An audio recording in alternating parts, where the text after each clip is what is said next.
Quando hai preso il volo dietro quella porta chiusa, senza dire addio, senza nemmeno dire scusa, io con il mio orgoglio come un'aquila ferita, son rimasto qui con solo il vento tra le dita. Ma tu lo sai che non mi scorderai, non mi dimenticherai, non mi dimenticherai, sarò una spina nel cuore, sarò nei sogni che fai e nei segreti che hai, sotto la pelle mi avrai, non mi dimenticherai e quando mi penserai all'improvviso una sera ti sentirai da sola, lì sotto le lenzuola, ti mancherò, lo vedrai.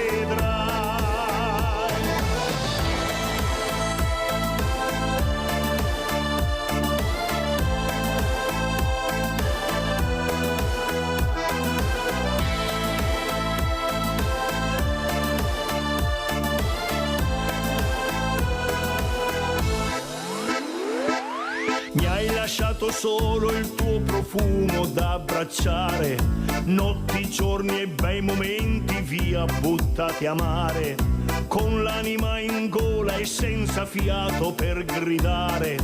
In un attimo ho imparato che cos'è morire, ma tu lo sai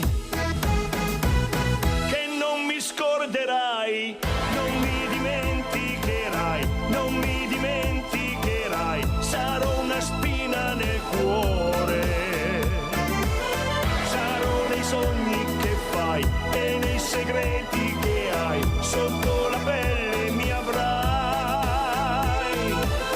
non mi dimenticherai e quando mi penserai all'improvviso una sera ti sentirai da sola, lì sotto le lenzuola, ti mancherò, lo vedrai.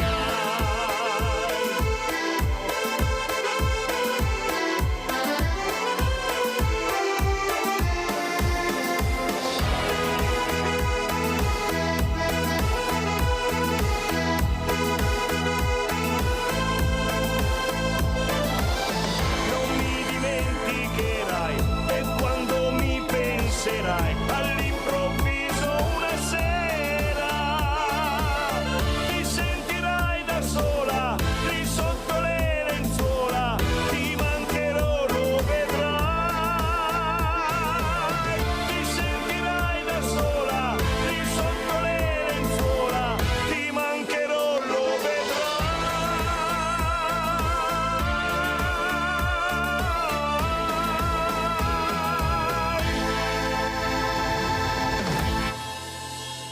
E questa mattina abbiamo fatto felici meno giovani, diversamente giovani, ma anche i giovani, perché specialmente a noi donne, a tutte le donne di qualsiasi età, piace veramente sentirsi accarezzate, amate, coccolate. Forse certi uomini devono ancora capirlo. Invece ne parleremo questa mattina con due uomini molto sensibili. Abbiamo Nicola Dalla Pasqua, vice responsabile Amnesty International del gruppo di Treviso.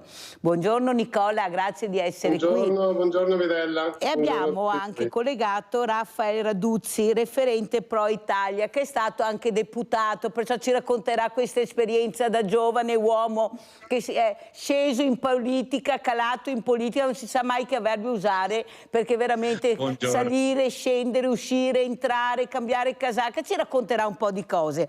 Allora, visto che vediamo queste, io non so se avete provato quello che ho provato io vedendo questi droni che arrivano, queste bombe, questi giochi che stanno facendo per confrontarsi chi è il più forte, chi ha le armi più potenti, chi può combattere, però sulla pelle delle persone, le persone che muoiono, e qualcuno, i potenti, si stanno confrontando chi ha le armi, ecco, più forti, chi resisterà di più, chi è più potente. Ma vi rendete conto?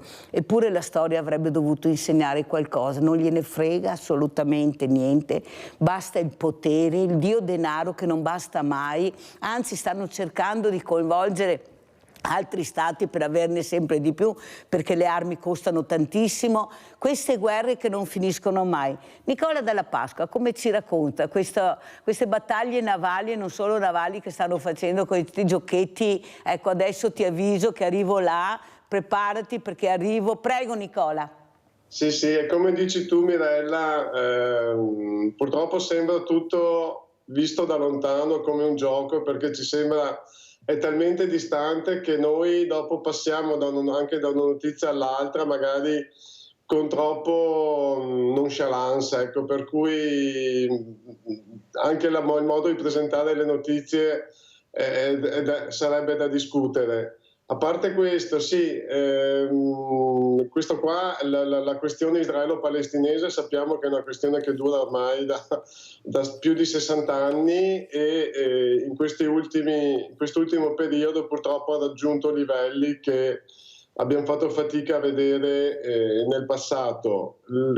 Quello che a noi preme più di tutti, come sempre, come in tutte le situazioni, come tutti i conflitti, è la situazione dei civili. Civili, come dicevi tu, che sono quelli che dopo, purtroppo, sono quelli che hanno più vittime, nel senso che i militari, purtroppo, purtroppo no, comunque i militari, vittime militari in proporzione ce ne sono pochissime. Vittime civili vediamo che almeno da parte palestinese ce ne sono 35.000, 37.000, adesso i numeri purtroppo si fa fatica anche a definirli.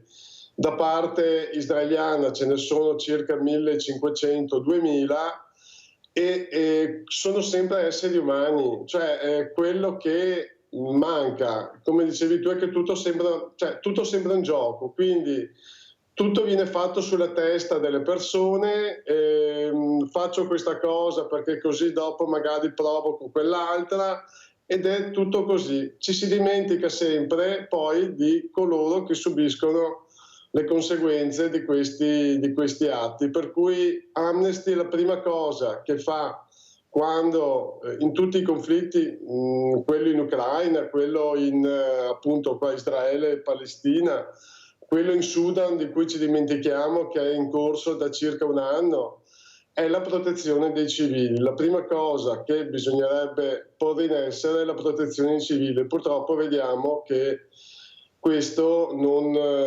avviene perché i civili purtroppo sono le prime vittime di questi conflitti. Nicola, ma ci sono i diritti civili, ci sono i diritti internazionali che sono diversi? Forse per fortuna che ho avuto questo ospite importante che ha spiegato cosa sono i diritti internazionali, non sono quelli che pensiamo noi, i diritti internazionali. Bisogna capire che diritto internazionale stiamo parlando e che diritto civile stiamo parlando.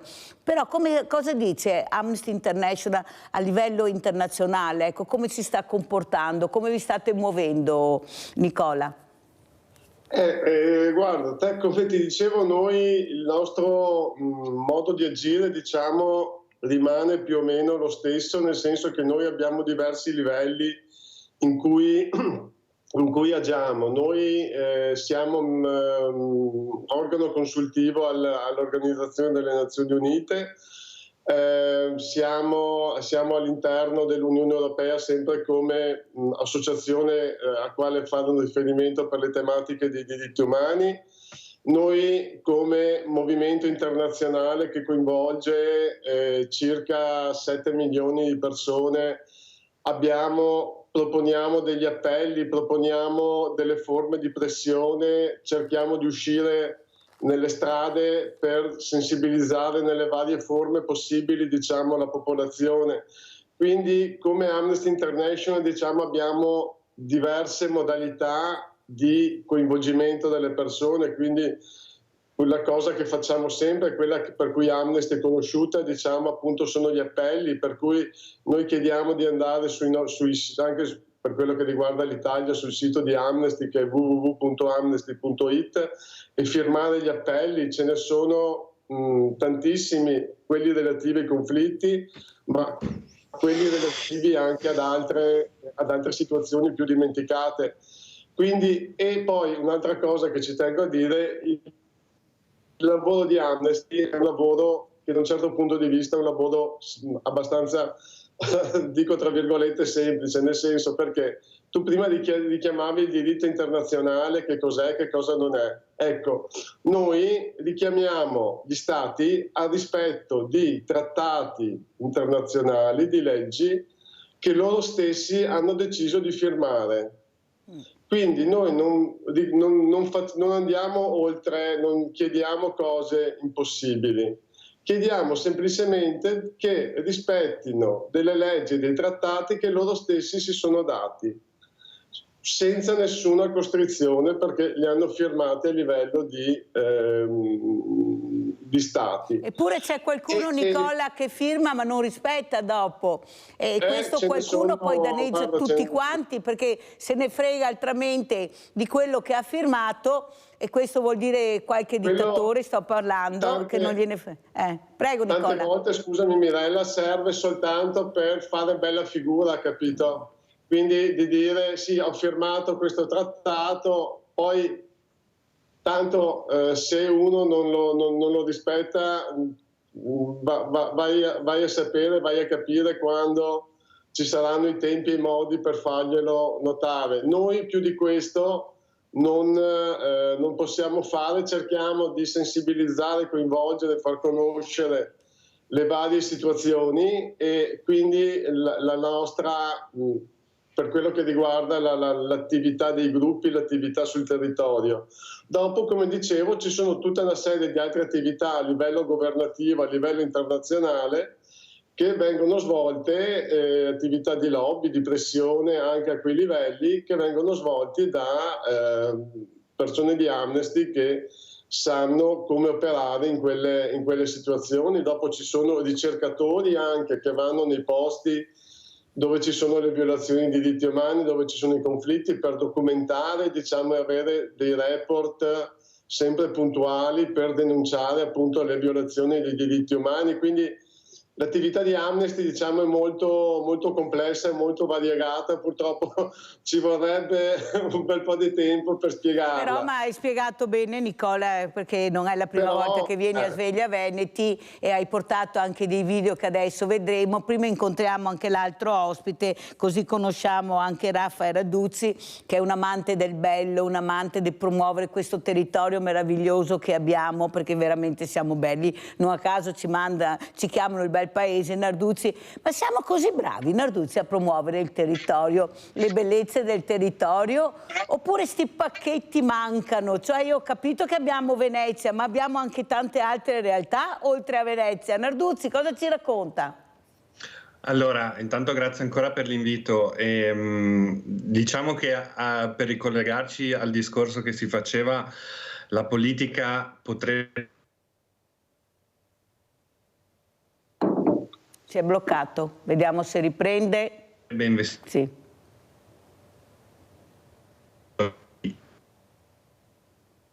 Allora mandiamo un video intanto che facciamo il collegamento che è andato in Narduzzi. Ci senti adesso? Sì, io vi sento. Perché era andata via la voce da noi. Prego, prego. Ok. No, stavo dicendo che sicuramente in Veneto il turismo funziona meglio che in altre regioni, tuttavia anche qui diciamo ci sono delle disomogeneità, ci sono sicuramente città come Venezia che hanno un flusso turistico abnorme, ma abbiamo un patrimonio delle belle opere, abbiamo siti UNESCO particolari. Qui a Padova noi abbiamo l'Orto Botanico, che è uno degli orti botanici più antichi d'Europa. Quindi sicuramente a valorizzare tutto ciò si potrebbe fare sicuramente meglio e si dovrebbe fare meglio. Tuttavia ricordiamoci che il Veneto non è solo turismo, ma è sicuramente anche industria, e anche su questo a livello di scelte nazionale ci sarebbe parecchio da dire, diciamo così.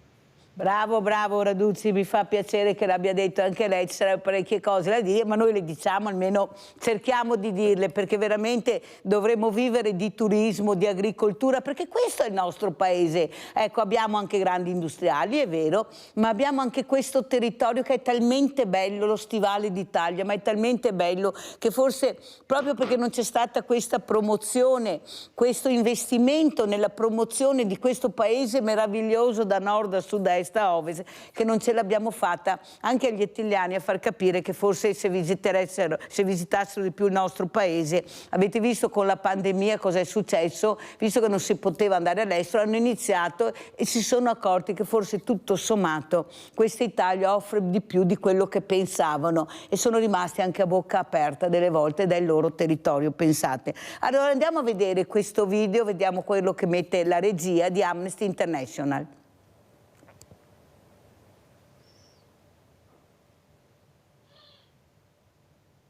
Questo è il modo in cui lavora Amnesty.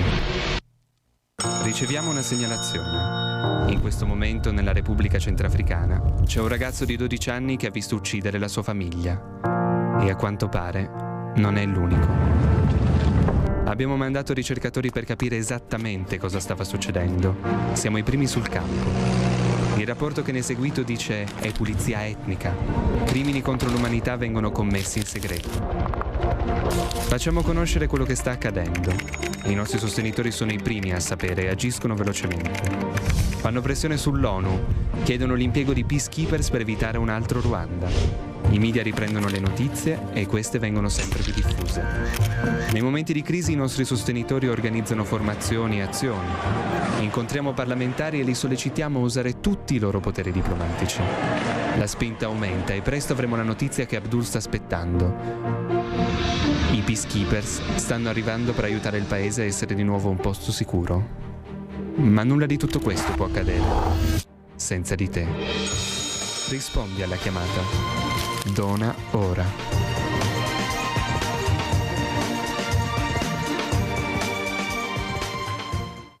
Allora, dalla Pasqua, intanto complimenti per far capire anche in maniera molto semplice l'importanza di fare squadra, di guardare anche con occhi diversi quella che è la realtà.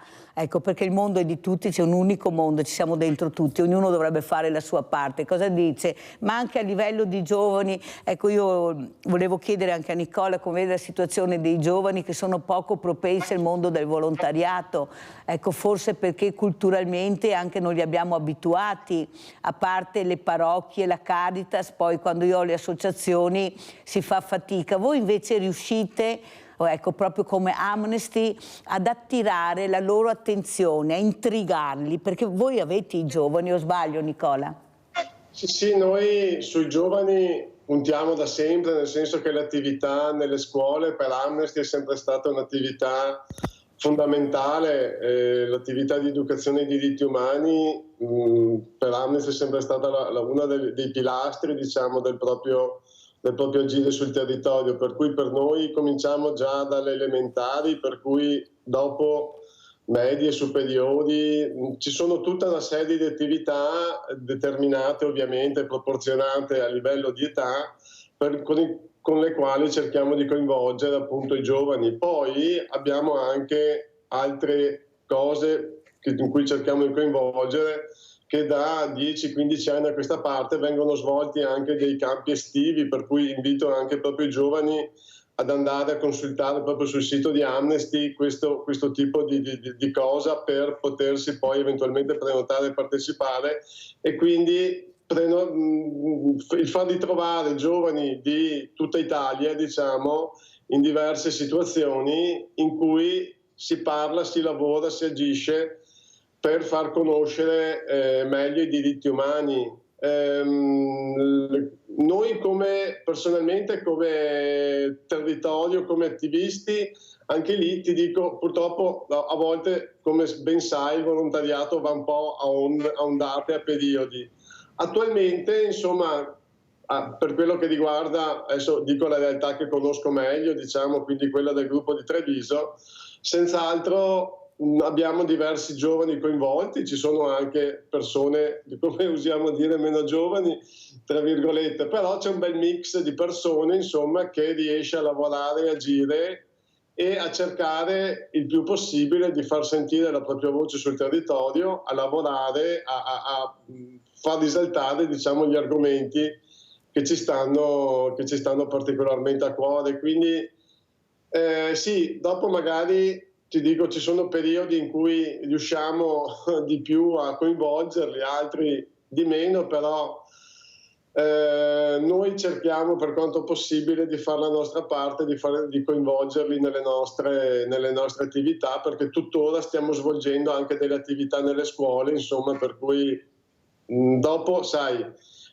non sempre quello che semini è quello che raccogli o quello che vorresti raccogliere, per cui però noi... L'importante è seminare, però, Nicola Dalla Pasqua, l'importante è seminare, e qualche raccolto lo faremo più avanti, non subito ma un po' più avanti, se veramente riusciamo a fare squadra. Allora, Raffaele Raduzzi, ecco, quando lei è entrato in questo gigantesco mondo che è il mondo della politica, il mondo di Roma che è diverso dal nostro, cos'è che l'ha colpita di più la prima volta? Le persone diversamente giovani che ci sono, questa montagna di persone che non sappiamo neppure chi sono ma le paghiamo. Cos'è che la cosa che l'ha impressionata di più, Raduzzi?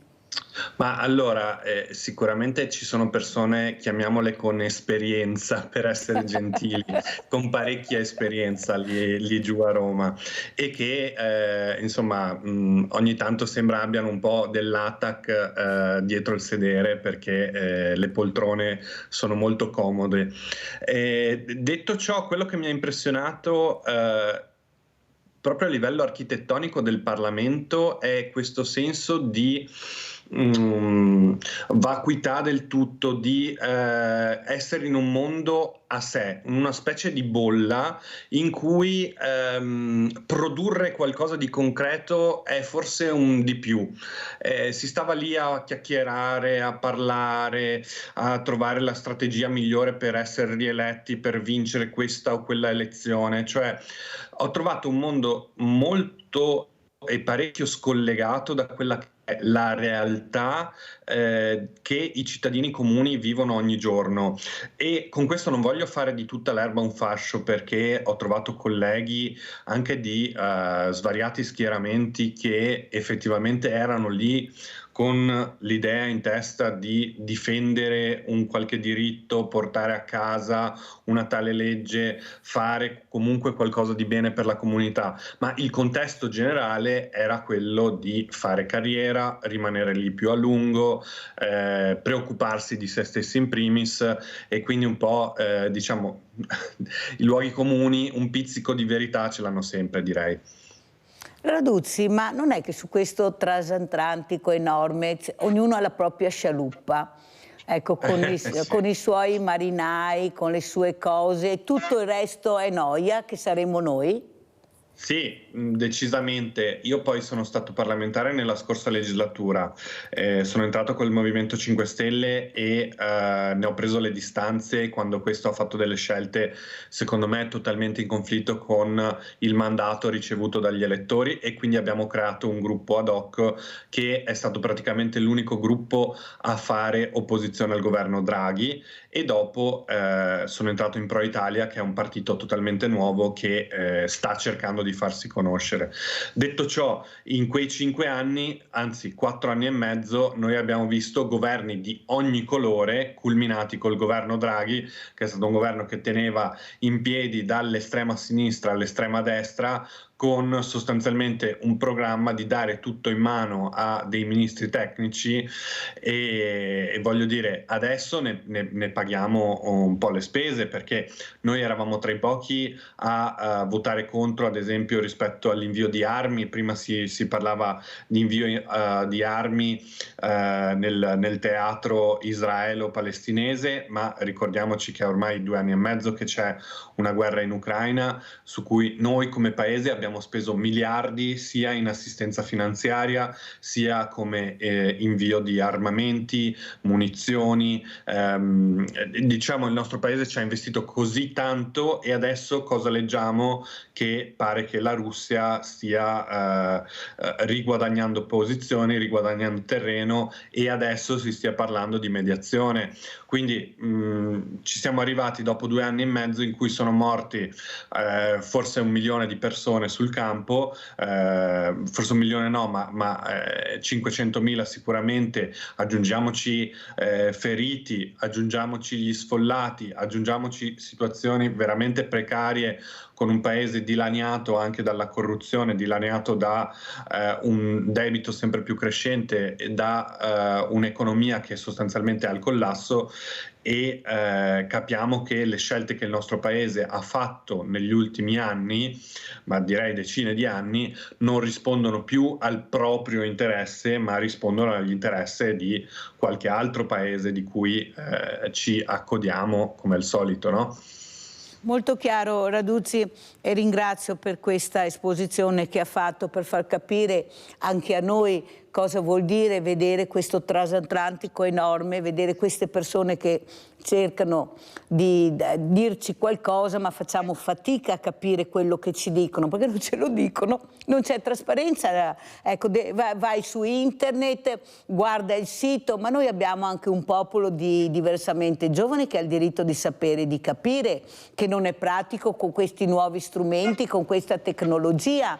E perciò io penso che loro dovrebbero capire, invece di mandare questi messaggi, di far capire quello che fanno, perché questa persona li vota, li ha votati. Ecco, se sono là e che prendono questa montagna di soldi, poi vediamo se Raduzzi ci dirà la verità su quello che è lo stipendio e quello che arriva a fine mese a un parlamentare, perché nessuno ce lo dice, ognuno ha una sua cifra, ma non credo sia così. Le bende poi sono un'altra cosa.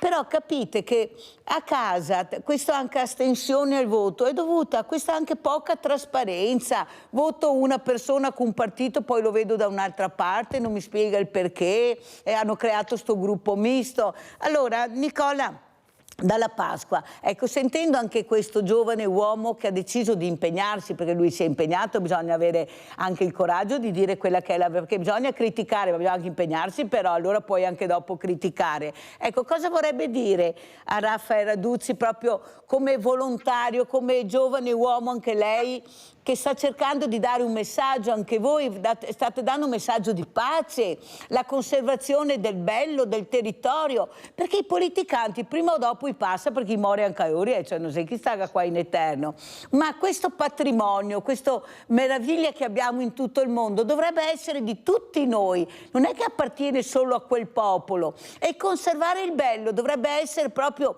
il predominante di questo politico anche mondiale. Cosa dici, Nicola?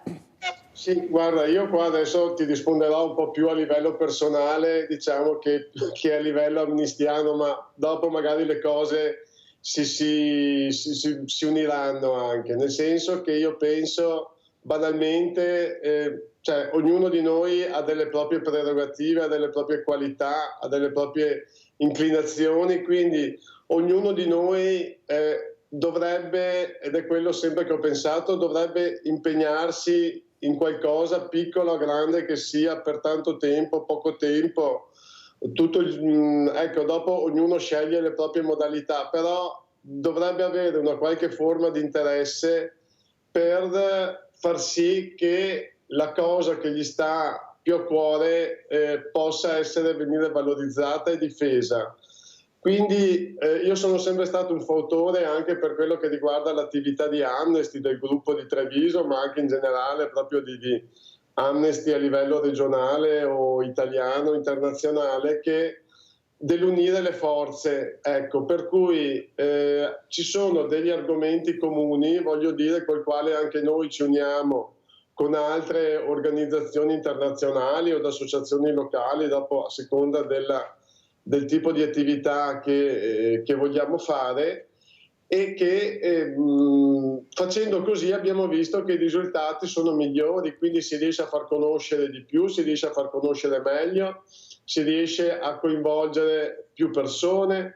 Quindi ecco, il segreto sarebbe questo, solo che tante volte anche al nostro livello a volte succede che fai fatica magari a fare questa cosa, perché dopo ci sono delle particolarità, ci sono delle difficoltà, ci sono delle cose per cui in quel momento quella cosa non la puoi fare e così via. Però io al di là di cose specifiche, particolari, insomma, però l'attività dovrebbe essere questo, nel senso che ognuno poi dovrebbe fare il suo, noi come associazioni, i parlamentari come parlamentari, l'opinione pubblica come opinione pubblica. L'importante è, alla base di tutto questo però c'è una cosa che magari ne parleremo più tardi, è la libertà di informazione, la libertà di sapere le cose, come dicevi anche tu prima giustamente, nel senso che le persone ormai vengono informate con poca libertà, nel senso quello che viene detto anche nei principali canali è purtroppo abbastanza univoco, per cui fai fatica a avere delle fonti alternative in modo che uno possa effettivamente avere una libertà di informazione, che è una delle basi su cui è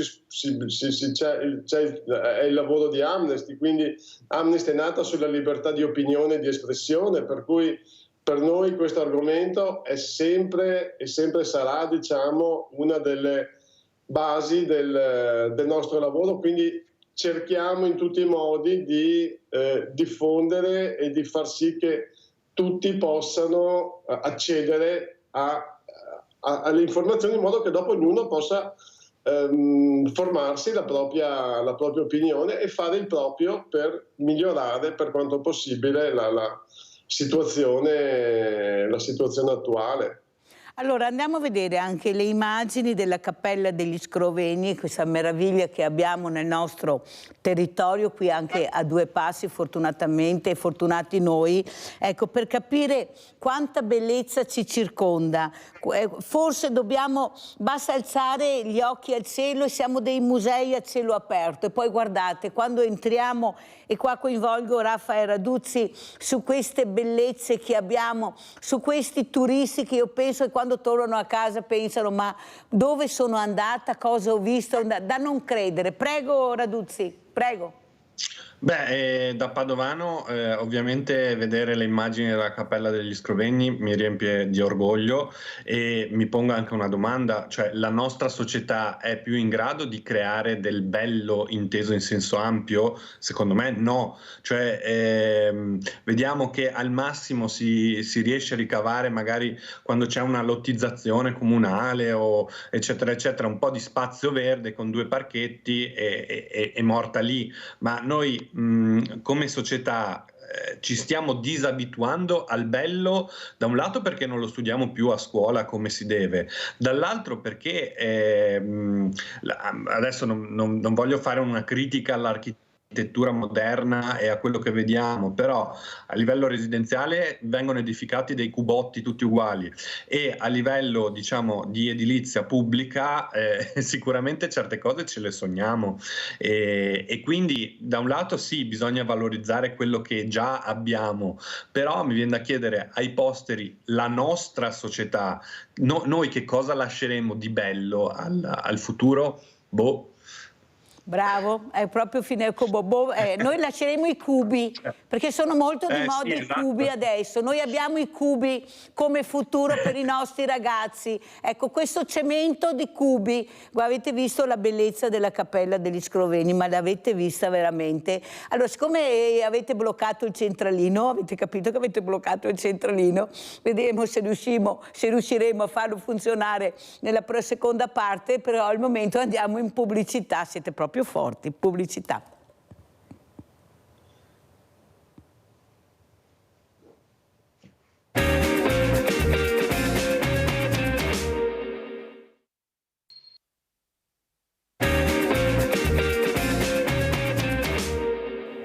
Quella che ad un veloce colpo d'occhio sembra la criniera di un leone è in realtà quel che resta di un'aureola di un affresco trecentesco che adornava Palazzo della Ragione negli anni di Giotto a Padova, molto prima del 1420, quando un incendio distrusse parzialmente l'edificio facendo crollare il tetto e il soffitto ligneo che, secondo le cronache dell'epoca, era stato dipinto proprio dal maestro fiorentino. Questa è solo una delle scoperte che gli esperti di conservazione dei beni culturali dell'Università di Padova hanno fatto analizzando i cicli di affreschi del 1430, un'indagine voluta dal Comune su richiesta dell'ICOMOS, il braccio tecnico dell'UNESCO, che dopo il primo sì, proprio tra il 24 e il 27 luglio dovrà esprimersi definitivamente sulla candidatura di Padova Urbs Picta come patrimonio dell'umanità. Qui dentro c'era il 300, quindi questo luogo andrà inserito, ce lo auguriamo tutti, all'interno del riconoscimento UNESCO dell'umanità, non solo perché questi affreschi sono assonanti rispetto al 300, ma perché dentro la loro carne ci sono elementi assolutamente del 300 padovano, quindi a maggior ragione questo, a mio giudizio, rafforza in un poco la candidatura.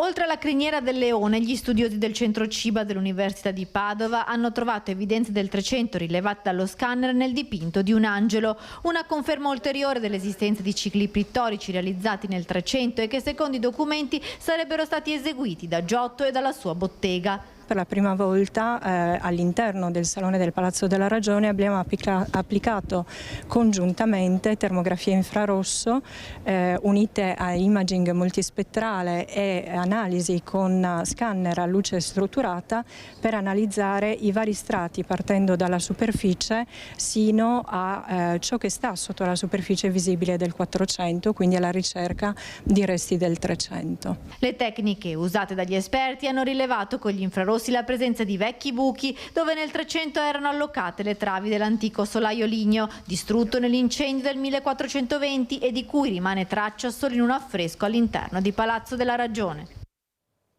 Raffaele Raduzzi, eppure noi vediamo queste meraviglie molte volte chiuse, specialmente nel fine settimana, perché non c'è personale, perché non ci sono soldi da pagare chi potrebbe tenere aperto. Noi vediamo, poi vedremo anche le borse di studio, capiremo bene dove qualcuno sta andando a parare. Eppure queste meraviglie dovrebbero essere godute. Noi abbiamo le file di turisti che vorrebbero vederci. Pensate a Venezia, alle 17 si chiude Palazzo Correra, ad esempio. Ecco, queste meraviglie. Quando capiremo invece che dovremmo aprire anche di sera, ecco, coinvolgere magari anche le fragilità, i diversamente agili, come li chiamo io, pagarli anche, visto che abbiamo i soldi per le bombe, per tantissime altre cose, Stretto di Messina, pista da bob, ecco, li trovano i soldi quando a loro interessa qualcosa e non li trovano invece nell'interesse di tutti, perché noi li abbiamo votati non per i loro interessi, come ha detto lei, e la ringrazio Raduzzi di aver detto questo, ma per i nostri interessi, per il nostro territorio, per l'Italia. Prego Raduzzi.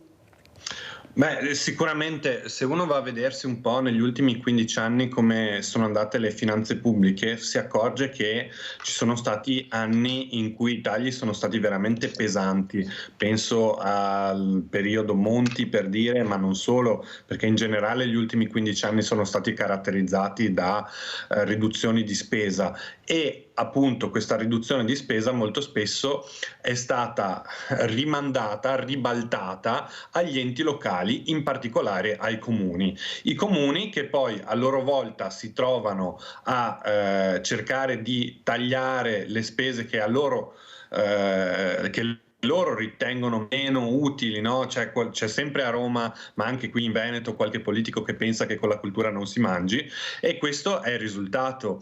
Ma quei tagli di spesa dobbiamo anche capire da che cosa nascono, da che motivazioni arrivano, perché si sono utili anche a spiegare il discorso che facevamo prima sui cambi di casacca, sul trasformismo, su una classe politica che promette una cosa poi ne fa un'altra.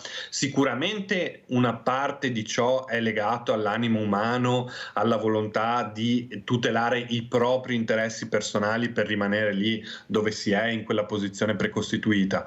Dall'altro lato però bisogna dirci che parallelamente il nostro paese ha perso sempre più sovranità, ad esempio in politica estera, parlavamo prima dei conflitti in Ucraina, in Palestina, dove noi ci accodiamo silenziosamente a quello che dicono gli Stati Uniti, e dall'altro lato per tornare al discorso di partenza, sul piano economico e finanziario ormai sostanzialmente noi stiamo in mano alle decisioni di Bruxelles. Abbiamo rivisto appena adesso il patto di stabilità e crescita, quelle regolette insensate che non hanno alcun senso. L'abbiamo visto anche durante la pandemia, che il nostro paese poteva fare deficit, poteva spendere dei soldi e uscire dalla crisi. Tuttavia siamo tornati al punto di partenza, tornati all'idea che bisogna tagliare le spese, e questo è il risultato, che anche il nostro patrimonio artistico ovviamente ne risente. Poi nella fattispecie Padova è riuscita ad acquistare il titolo di patrimonio di sito UNESCO con il ciclo pittorico del 1300 in varie parti della città, appunto la Cappella degli Scrovegni, il Palazzo della Ragione, la Chiesa degli Eremitani e tanti altri. Eppure quanti altri siti potrebbero godere di altrettanto merito, altrettanta attenzione che abbiamo sparsi per il nostro paese, e ce ne sarebbero veramente tanti da valorizzare, eppure molto spesso appunto mancano le risorse, perché siamo in un sistema in cui le principali leve, che sono quella economico-finanziaria e quella geopolitica, non sono più nella disponibilità della politica, che quindi si trova a dover parlare di altri temi, e sulle cose veramente importanti decidono gli altri. E secondo me da qui nasce gran parte dell'insoddisfazione dei cittadini, che appunto si sentono promettere una cosa in campagna elettorale e poi però l'esito è sempre diverso, è sempre deciso altrove. E Pro Italia, diciamo così, nasce anche per questo motivo, per cercare di riportare in casa un po' di quelle leve che servono all'economia, alla politica, alla geopolitica italiana, per decidere quantomeno in che direzione andare. Senta Raduzzi, ci dice allora cosa arrivava a fine mese nel suo conto corrente come deputato? Ce lo dica, perché è anche giusto saperlo. Ma certo, guardi, il tema degli stipendi parlamentari è il seguente: a seconda delle presenze viene decurtata o meno una parte della diaria, diciamo così, e ad esclusione dei parlamentari romani, che quindi hanno una diaria diminuita, i parlamentari che vengono da fuori del paese hanno dei rimborsi spese per quella che è la loro attività, che deve essere però dimostrata con una rendicontazione. Diciamo che potevano arrivare anche 11-12 mila euro al mese, di cui però una gran parte andavano a sostenere i costi di collaboratori, di personale, di spese di alloggio, perché ovviamente io la casa a Roma non ce l'avevo e non ce la potevo avere, e in questo senso, se noi andiamo a vedere la situazione italiana, è sicuramente molto buona, ma ci sono parlamenti in Europa, penso anche al Parlamento europeo, dove ad esempio le spese per i collaboratori sono assunti dal Parlamento stesso e non sono in capo al parlamentare, e quindi diciamo così, nettato questa spesa, in realtà nel nostro paese gli stipendi rispetto agli altri paesi non è che siano abnormi, diciamo così. Pensate che solo il Parlamento europeo ha 2 sedi, cioè loro si spostano da Bruxelles a Strasburgo quando vogliono, quindi direi sì, sicuramente le spese dei parlamentari sono un costo, ma sono secondo me un costo le scelte sbagliate che quei parlamentari fanno, cioè gli stipendi dei parlamentari costano milioni.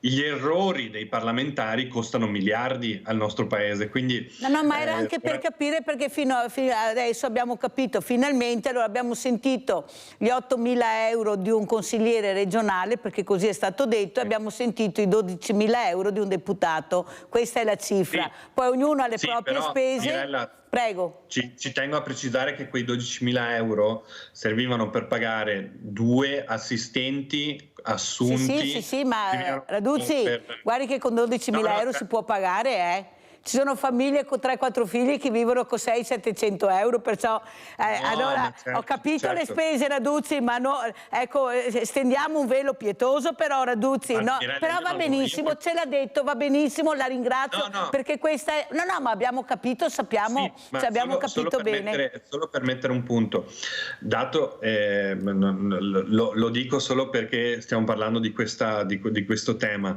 Noi eravamo entrati col Movimento 5 Stelle in Parlamento con una promessa, quella di ridurci lo stipendio. Io sono uscito dal Movimento 5 Stelle, eppure ho mantenuto quella promessa e ho dato in beneficenza circa 100.000 euro nell'arco di 4 anni e mezzo, riducendomi il mio stipendio. Quindi è vero che le spese possono essere diminuite. Detto ciò, secondo me la cosa più importante da capire è che un parlamentare può costare al paese molto più del suo stipendio.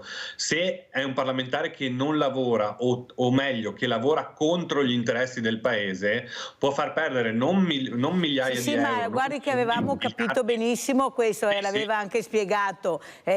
Guardi che pensano che non riusciamo a capire, ma riusciamo a capire bene a casa quello che si fa, chi siete, chi non siete, lo sappiamo molto bene, tanto è vero che io molte volte dico Sveglia Veneti, perché si chiama così la trasmissione, svegliatevi, perché dovete anche capire, ecco, che dovete svegliarvi e non premiare magari dei parassiti, come dice anche il nostro Raduzzi, ecco, che non hanno fatto quello che tu volevi nel momento che l'hai votato, perché tutti cercano di fare del bene al territorio nel momento che vanno a votare, alla nazione, e questo non viene fatto purtroppo molte volte. Allora, Nicola Dalla Pasqua, prima di andare che ormai è terminata la trasmissione, ma quello che volevo sentire, ecco, queste cifre, questi costi, ecco, della politica. Siamo il paese veramente, Raduzzi dice che gli stipendi tutto sommato sono quelli, ma noi abbiamo delle spese, delle spese politiche che nessun altro paese ha, questa è la verità,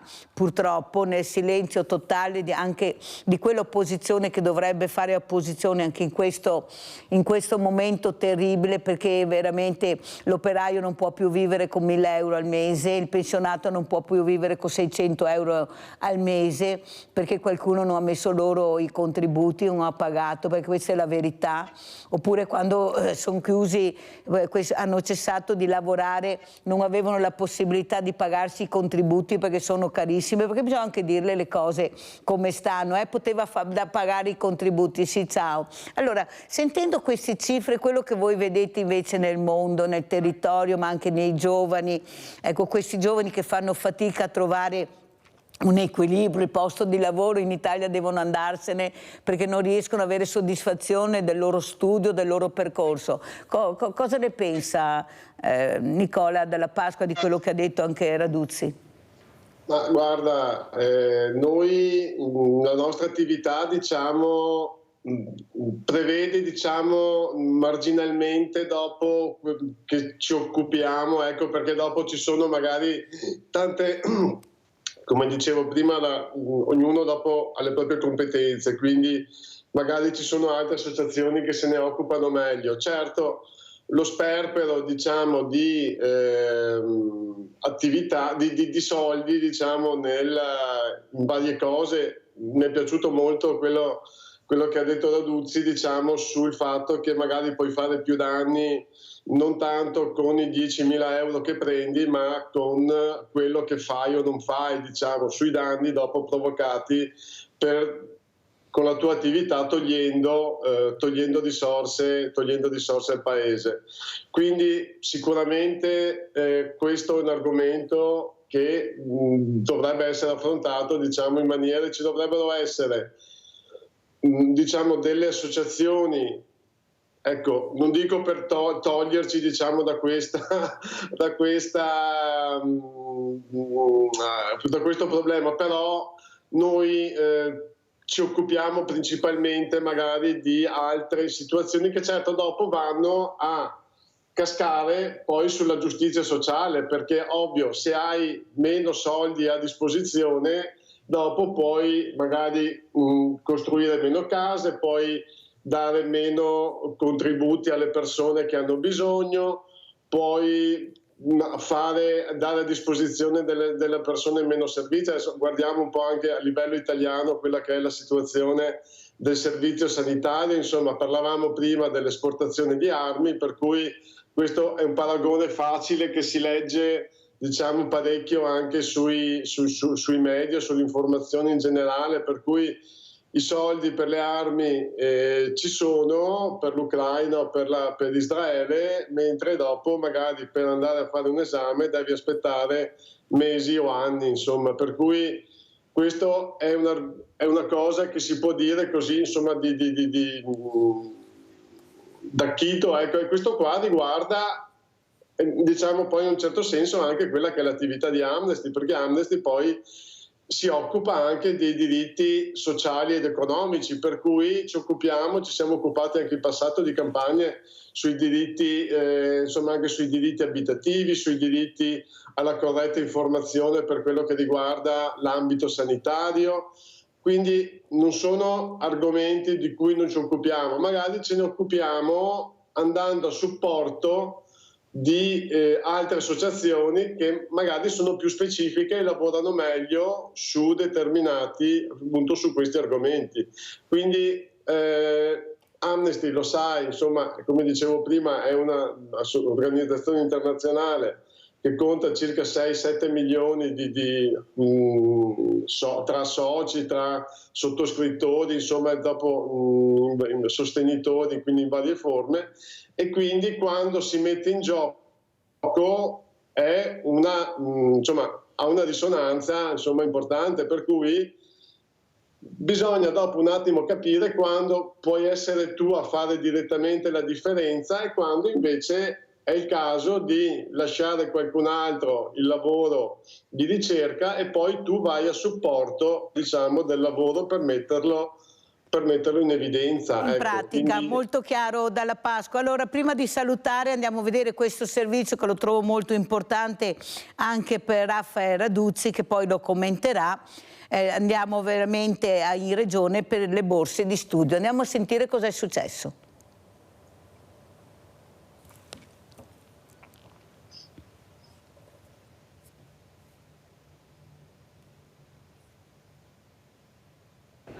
In Veneto sono 4.750 gli studenti universitari idonei a ricevere la borsa di studio, ma di fatto non beneficiari di un contributo economico che spetta loro di diritto. Dalla Regione mancano i fondi per la copertura totale. I consiglieri e le consigliere regionali del Partito Democratico puntano il dito contro il governatore Luca Zaia e l'assessora alla scuola Elena Donazzan. Siamo arrivati quest'anno al punto di non ritorno, cioè al punto in cui la distanza tra le necessità, cioè il numero di borse di studio che la Regione del Veneto dovrebbe erogare, e gli stanziamenti di bilancio messi per questa finalità, una distanza incolmabile.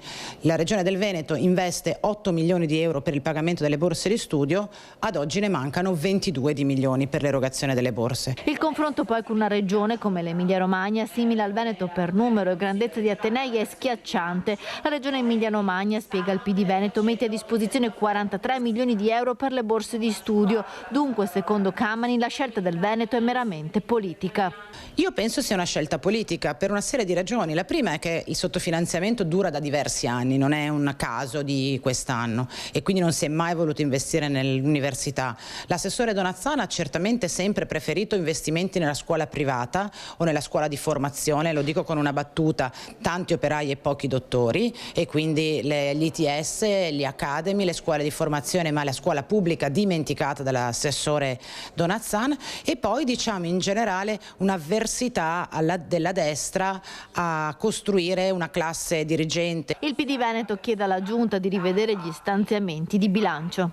Come PD noi pretendiamo che questi soldi vengano trovati in collaborazione col governo, con chi si vuole, perché la categoria dell'idoneo non beneficiario, cioè della studentessa o dello studente che vince la graduatoria e il bando per la borsa di studio, ma non viene adesso riconosciuto il contributo economico, è una categoria che non può esistere nel 2024 in una regione che dovrebbe ambire ad essere competitiva proprio in una prospettiva del futuro. Questo è il colmo dei colmi, comunque, avere la possibilità di partecipare al concorso, di vincere la borsa di studio e dopo nessuno te paga. Raduzzi, cosa dice? Guardate, veramente è un servizio da ascoltare veramente, perché poi investiamo nei giovani. Se questo è il risultato anche dello studio e del percorso che fai, ecco, per arrivare a questa borsa di studio ambita, come lo commenta Raduzzi? È veramente una situazione pessima, anzi direi tragica, e rientra perfettamente nel discorso che facevamo prima, cioè quando la coperta è corta sicuramente uno può appostare le poche risorse da un lato oppure da un altro. Ad esempio anche io non investirei nella scuola privata ma nella scuola pubblica, non investirei in armi e in armamenti da mandare in Ucraina o a Israele, ma investirei in cultura. Questo è palese e penso che tanti cittadini all'ascolto la pensino un po' come me, come noi. Detto ciò, però, non farei un buon servizio all'informazione di cui parlavamo prima nel dire che questo basta e avanza, perché pur mettendo le risorse dove devono essere allocate, secondo me, per fare un servizio alla cittadinanza, le risorse in questi ultimi decenni sono scarse perché viviamo in un sistema di regoline e regolette che ci derivano da patti di stabilità, da regole date dalla BCE sempre a Francoforte, cioè viviamo in un sistema in cui le scelte della politica economica, fiscale, finanziaria, geopolitica e geostrategica del nostro paese non sono praticamente più nella nostra disponibilità. Quindi noi continuiamo a vedere politici, in questo caso del PD, ma poi della Lega, che dicono no, i soldi vanno messi qui, no, i soldi vanno messi lì, promettono a tutti, però poi alla fine quando arrivano i risultati sono molto. Ma il dramma è che chi se li merita, che ha studiato per anche avere la possibilità di usufruire di questa borsa, poi si vede non pagata questa borsa. Guardate che è il colmo dei colmi questo che abbiamo sentito e visto, indipendente sì, politicamente ovvero uno appartenga, perché questa però la borsa di studio non pagata è una cosa veramente che fa rabbrividire, questa è la verità. Allora andiamo a vedere questi eventi di 2 anni di Urbs Picta, patrimonio UNESCO, e poi salutiamo gli ospiti. Andiamo a vedere. I therefore declare draft decision 44-8B.20 adopted.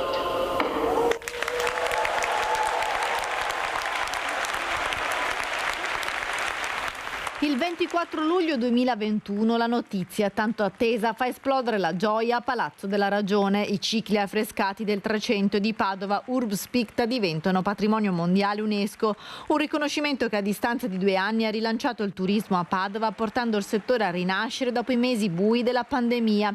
Il secondo anniversario del riconoscimento UNESCO è all'insegna dei numeri da record di presenze turistiche in città, con i visitatori che arrivano da tutto il mondo. Il compleanno di Urbs Picta però viene festeggiato dall'amministrazione comunale con una serie di eventi organizzati per tutta la serata per i cittadini.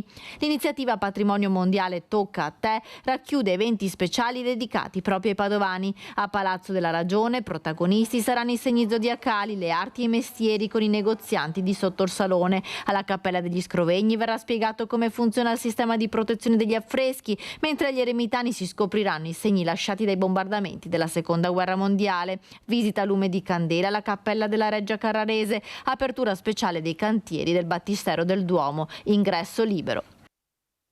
Ecco, io vorrei sapere, Raduzzi, quanti sapevano di questa cosa? Che informazione viene data? Perché se non sei addetto ai lavori, se non sei un appassionato, guardate che fate fatica a capire cosa c'è a 2 passi da casa. anche le amministrazioni comunali dovrebbero investire molto di più su quella che è un'informazione anche cartacea, penso, che dovrebbe arrivare anche alle famiglie. Ecco, non si fa più, tutto online, tutto per forza sui siti, no, non funziona così. E in effetti ho ragione io, non funziona, perché io anche domenica, anche nella mia città, che era strapiena di gente, all'interno dei palazzi di queste mostre bellissime non c'era anima viva. Ma chi lo sapeva? Come arriva questa notizia? Anche qua bisognerebbe lavorare. Raduzzi, cosa dice? No, concordo pienamente. Da un lato sì, sono colpevoli sicuramente le amministrazioni comunali e locali, dall'altro ritorniamo al discorso che faceva anche Nicola prima sull'informazione, che è un'informazione che negli ultimi anni punta molto più spesso al gossip, alla polemica, a dimostrare quello che non va, ma su cose sempre frivole. Diciamo, se uno apre un giornale oggi è più probabile che ci trovi cosa succede tra Fedez e la Ferragni e non ad esempio su le mostre culturali che ci sono, e secondo me anche questo è l'ennesimo segno di decadimento un po' della nostra cultura e della nostra società, uno dei tanti segnali a mio avviso.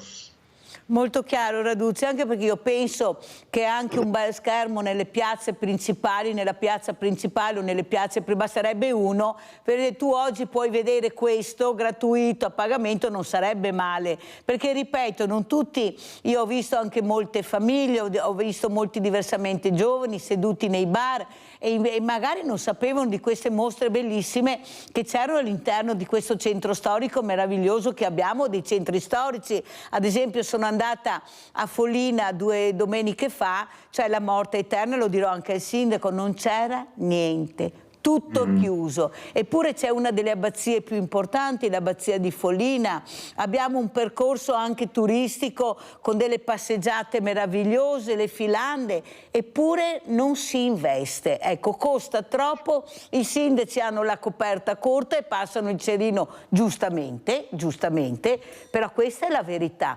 Purtroppo la poltrona con la colla ce li hanno gli altri, che dovrebbero dare la possibilità anche ai sindaci di investire di più nel proprio territorio anche per la cultura, perché qua stiamo parlando di cultura, di bellezza che abbiamo la fortuna di avere, però la coperta per loro è cortissima. Come ci saluta Raduzzi? Che messaggio vuole dare?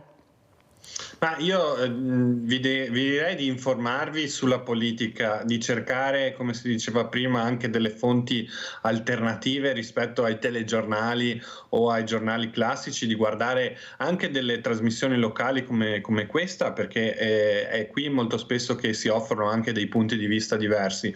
E detto ciò, di impegnarsi anche in prima persona, perché l'importante per cercare di scalzare quelli con tanta esperienza come li abbiamo chiamati prima è farsi avanti, farsi partecipi nelle associazioni, nella vita dei propri comuni, nella vita delle realtà politiche come Pro Italia, che stanno nascendo negli ultimi anni e che cercano di dare una prospettiva diversa.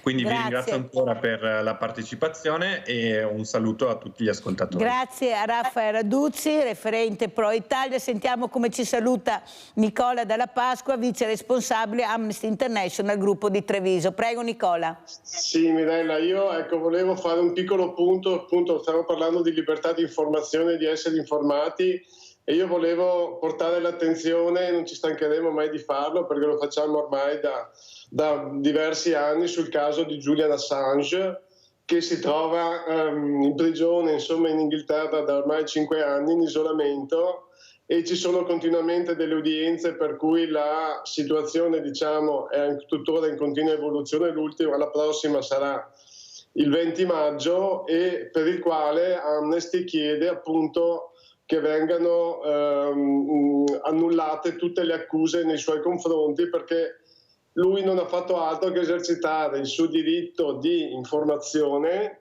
di informare, e cosa che dovrebbe essere garantita da tutte le costituzioni e i trattati internazionali.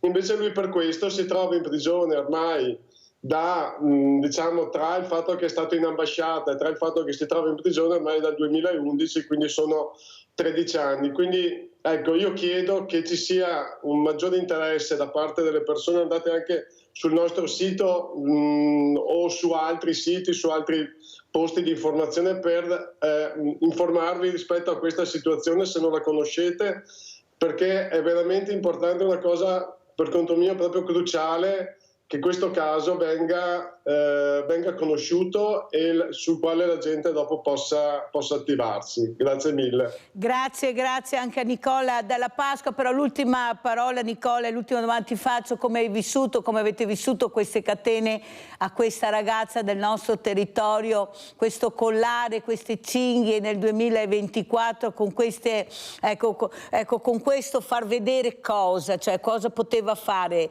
una cosa che veramente ha sconvolto l'opinione pubblica quasi tutta, anche se qualcuno la vede sempre come una terrorista. Prego. Sì, anche questo qua fa tutto parte, diciamo, del rispetto dei diritti come essere umano. Voglio dire, sì, è vero, sono accusato di qualcosa, però ho il diritto, sono sempre un essere umano, quindi ho il diritto alla difesa, ho il diritto ad essere trattato come un essere umano, e sicuramente le catene e quelle immagini bruttissime e terribili che abbiamo visto non fanno parte di quello che riguarda il rispetto dell'essere umano. Quindi noi, purtroppo, la situazione nell'Ungheria è un po' quella che è, e molti di noi anche lo sanno, che ci sono vari problemi, non solo questo. Dobbiamo anche qui, ti ringrazio anche per questo, per aver portato all'attenzione delle persone questo caso, perché questo qua è un caso magari più che altro per addetti ai lavori. Invece, come diceva prima anche Raffaele, insomma, queste trasmissioni sono importanti anche per portare all'attenzione delle persone determinate situazioni che in altri contesti non conoscerebbero. Per cui, ecco, banale da dirsi, noi di Amnesty ovviamente siamo contrari e stiamo lavorando affinché la Melis abbia un processo equo, giusto e rapido, come per tutte le persone che sono sottoposte al processo, e soprattutto che non venga più presentata così incatenata. Grazie, ci tenevo appunto a sapere, anche se Amnesty International stava muovendo anche su questo episodio terrificante che abbiamo visto, perché veramente è una cosa da rabbrividire. Grazie anche a Nicola Dalla Pasqua, grazie a Raffaele Raduzzi. Pubblicità.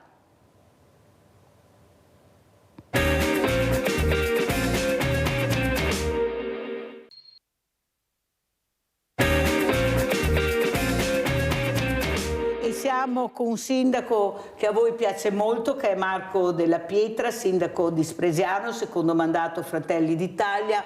Ma oggi qui perché io con lui vorrei parlare di questi ragazzini, questi ragazzi e ragazze, perché ci sono anche le ragazze, non sono solo i ragazzi, di questi genitori, che forse è là che dobbiamo colpire nel momento che il ragazzo sbaglia, coinvolgere il genitore e soprattutto fare un percorso con le famiglie, con i genitori, in questo percorso di recupero che anch'io faccio, fortunatamente o fortunatamente non lo so, però vedo che dobbiamo coinvolgere le famiglie che devono diventare responsabili del minore, perché è un minore e la legge prevede questo. Non è possibile che noi troviamo i minori fuori alle 2 di notte, ma scappa da casa, perfetto, scapperà una volta, ma non può scappare tutte le sere. Nel momento che io prendo tuo figlio, tu vieni coinvolto e diventi responsabile di quello che fa tuo figlio. Com'è la situazione? Abbiamo visto l'ultimo incendio, poi vedremo anche le immagini, quello che è successo a Spresiano. Questo sindaco, quando si sveglia al mattino, a dire cosa mi capita oggi, cosa sarà, come sarà la mia giornata oggi, spero non pessima, perché è anche ottimista, lui sta facendo tantissime cose. Prego, sindaco Della Pietra. Sì, proprio partiamo in bomba. Via. Intanto buongiorno a te, buongiorno a tutti i telespettatori. Allora, diciamo che l'argomento è piuttosto spinoso, però sgomberiamo il campo da magari una visione troppo distorta. C'è un problema, perché c'è un problema, però ci sono anche tanti ragazzi, tanti giovani che sono bravissimi, che hanno un'educazione esemplare, che hanno dei genitori che li seguono, perché non vorrei mai che poi dopo, a causa di alcuni episodi, che per l'amor di Dio, se un tempo erano proprio rarissimi, adesso cominciano magari numericamente a essere un po' più corposi, diciamo, anche se poi spesso vedono coinvolti sempre gli stessi attori, perché c'è da dire anche questo. Esatto. Quindi attenzione a chi effettivamente è, perché dopo sono sempre i soliti noti. E quindi ecco, ci tenevo a sgomberare il campo un attimo da una visione magari un po' distorta. Ci sono tantissimi bravi ragazzi, e questo è giusto che ce lo diciamo, e tantissime brave famiglie. Ci sono anche famiglie che si ritrovano ad avere loro malgrado magari alcune situazioni in casa, perché non è così automatico come vogliono farci credere che il ragazzino... Cattivo figlio, cattiva famiglia. Guarda, e addirittura può essere addirittura il contrario, quindi cattiva famiglia e figlio spettacolare. Può essere addirittura che magari in due fratelli meravigliosi e uno... Cioè, cerchiamo anche di contestualizzare bene. Detto ciò, io credo che ognuno debba fare la propria parte. Noi come istituzioni cerchiamo in tutti i modi di tenere questi bambini un po' più esuberanti, ragazzini un po' più esuberanti, lontani, ecco, da quelle che possono essere le tentazioni, no? Però non sempre ci si riesce, per cui occorre che ci sia una rete, e questa rete è data sicuramente dalla famiglia, che è il primo punto, ma anche dalla scuola, dalle associazioni, dalla rete, dalla parrocchia stessa, che adesso ha assunto. Io vi dico, a Spresiano capita come in altri comuni. Adesso vabbè, la settimana scorsa, quando era sabato c'è stato quel principio di incendio che poi è stato subito domato dai vigili del fuoco, e dicono che appunto in zona si siano visti dei ragazzini, no? No, ma io l'ho detto anche, cioè, chiunque di noi quando era giovane, vado anche indietro negli anni, anche chi insomma è più anziano di me, quando vedeva qualcosa di abbandonato, no? Il fascino dell'abbandonato, dai, ci si andava pur magari non essendo proprio in totale sicurezza, e questo non va bene, però insomma, andava. e case abbandonate, si andava. Era i fantasmi, dai, vedi i fantasmi. Esatto, da lì a dire dal fuoco, a picco, insomma, mi pare un po'. Allora, visto che si è sbloccato finalmente il centralino, abbiamo il nostro Rinaldo da Venezia. Vai Rinaldo! Ciao Mirella e buongiorno al tuo ospite. Buongiorno. Insomma, volevo dire che purtroppo noi siamo pochi, innanzitutto siamo tutti foresi, tutti bambini, e poi non sono bambini, perché 16 anni di 7 anni, che sei un uomo, ti può farli costare a 16 anni e adesso sei bambini. A 10 anni e lavoravi con gli altri, Mirella, mi sono andato con la guerra, in Campo San Polo c'erano 2000 bambini che giocavano, 2000, negli anni 50, ma non è mai successo niente. Adesso voi è miseria, il corteo, ma dove siamo arrivati? Bisogna fermarli, punirli, le famiglie, chi che andano a darsi fiori. Ne vede tantissimi, è verissimo, meno male che qui i buoni più i cattivi. Ma che esempi vedremo i fiori noi altri? Non ha venire, non ha niente, va bene? Tutto a pagamento, ginnastiche, palestre, tutto a pagamento per i fiori. Non c'è niente da gratis. E in più, va bene, non ha parola, nessuno che sta dentro a questi fiori. Anche se sbaglia i fiori, è giusto che sbaglia, perché sbagliando diventa grande, impara a fare sbagli e impara a viverlo. Adesso usate tutto, una volta non cadeva niente, è meglio adesso, per il mondo io, 1000 volte è meglio, ma bisogna dargli un'educazione, non dargli, che impara da se stessi. Una volta che c'era anche negli altri, non vedremo ora che venisse l'orario della scuola, anche perché c'era la recessione che dava da mangiare, va bene, dato il discorso, ma i fiori da vivere, da toccare, da imparare, da fare, Mirella, dico le tue trasmissioni, ora mi va dando le tue trasmissioni che te vado fine come ieri, perché vuoi imparare le robe che non sapevo neanche che esistesse. Tutti i problemi che ti vengono sempre da risolvere, io non sapevo neanche che esisteva, e ho 80 anni, pensa a te. Comunque, grazie Rinaldo. D'accordo con Simo, andrà tutto bene, perché i fiori dopo saranno, mi diventano grandi, se non stai fiori anche agli altri, sono convinto che si drissa. Grazie Buongiorno, nostro Rinaldo, grazie, perché so che siete in tanti che mi seguite, che seguite questa trasmissione che cerca sempre di dare degli spunti importanti. Quello però che rammarica è che anch'io tutte le mattine dico che sono pochi, perché lo so che sono pochi, i numeri sono quelli cattivi, che sono molti di più i bravi, e porto anche gli esempi, li invito anche in trasmissione. È che quei pochi, caro sindaco, tengono in pugno i sindaci, le forze dell'ordine, i cittadini che hanno paura di uscire alle 17 del pomeriggio, anche diversamente giovani, perché è passato questo messaggio. Io domenica ero in città e ho detto, ero con degli amici, con delle associazioni, ed è una città tranquilla. Noi l'abbiamo girata in lungo e in largo, non può passare il messaggio che Piazza Borsa è invivibile, non si può passeggiare perché ci sono tre o due, facciamo 2, 3 al massimo, ragazzini, attorno ci sono questi parassiti, io li chiamo i parassiti, che guardano, che filmano, che però sono di qua, che anche loro dovrebbero essere colpiti perché filmi, ok? Che è una città che non è tranquilla, ma stiamo scherzando, ma non è questo, uscite, però bisogna anche investire come amministrazione, far vedere cosa c'è nel territorio, cosa viene fatto, perché anche un turista o una persona che viene da un'altra regione, un'altra città, sono tanti, guardate che siamo belli, vengono a visitarci, non conosce, non sa, e non tutti adoperano questa nuova tecnologia per sapere in quel momento cosa posso fare. Ecco, si investe poco. Cosa dice il sindaco? Lei invece sta cercando di investire con i mercatini, con tutto e di più eventi. Allora, è chiaro che il paese di provincia rispetto alla città capoluogo ha delle dinamiche differenti, specie quando è magari un paese come Spresiano, che è un paese di fatto di passaggio. Per amor di Dio, anche noi abbiamo le nostre peculiarità, però ecco, magari uno il fine settimana si sposta verso, cioè se deve andare a fare una passeggiata magari si sposta verso il centro e dice vado a fare una passeggiata in centro. E io sono d'accordissimo con quello che dici tu, di fatto non bisogna colpire una città intera per alcuni episodi. È chiaro che devono essere attenzionati, ma mi pare anche che insomma, quando accade si cerca di prevenire poi però sono talmente così mutevoli e vari che appena tamponi da una parte magari lasci fianco scoperto da un'altra.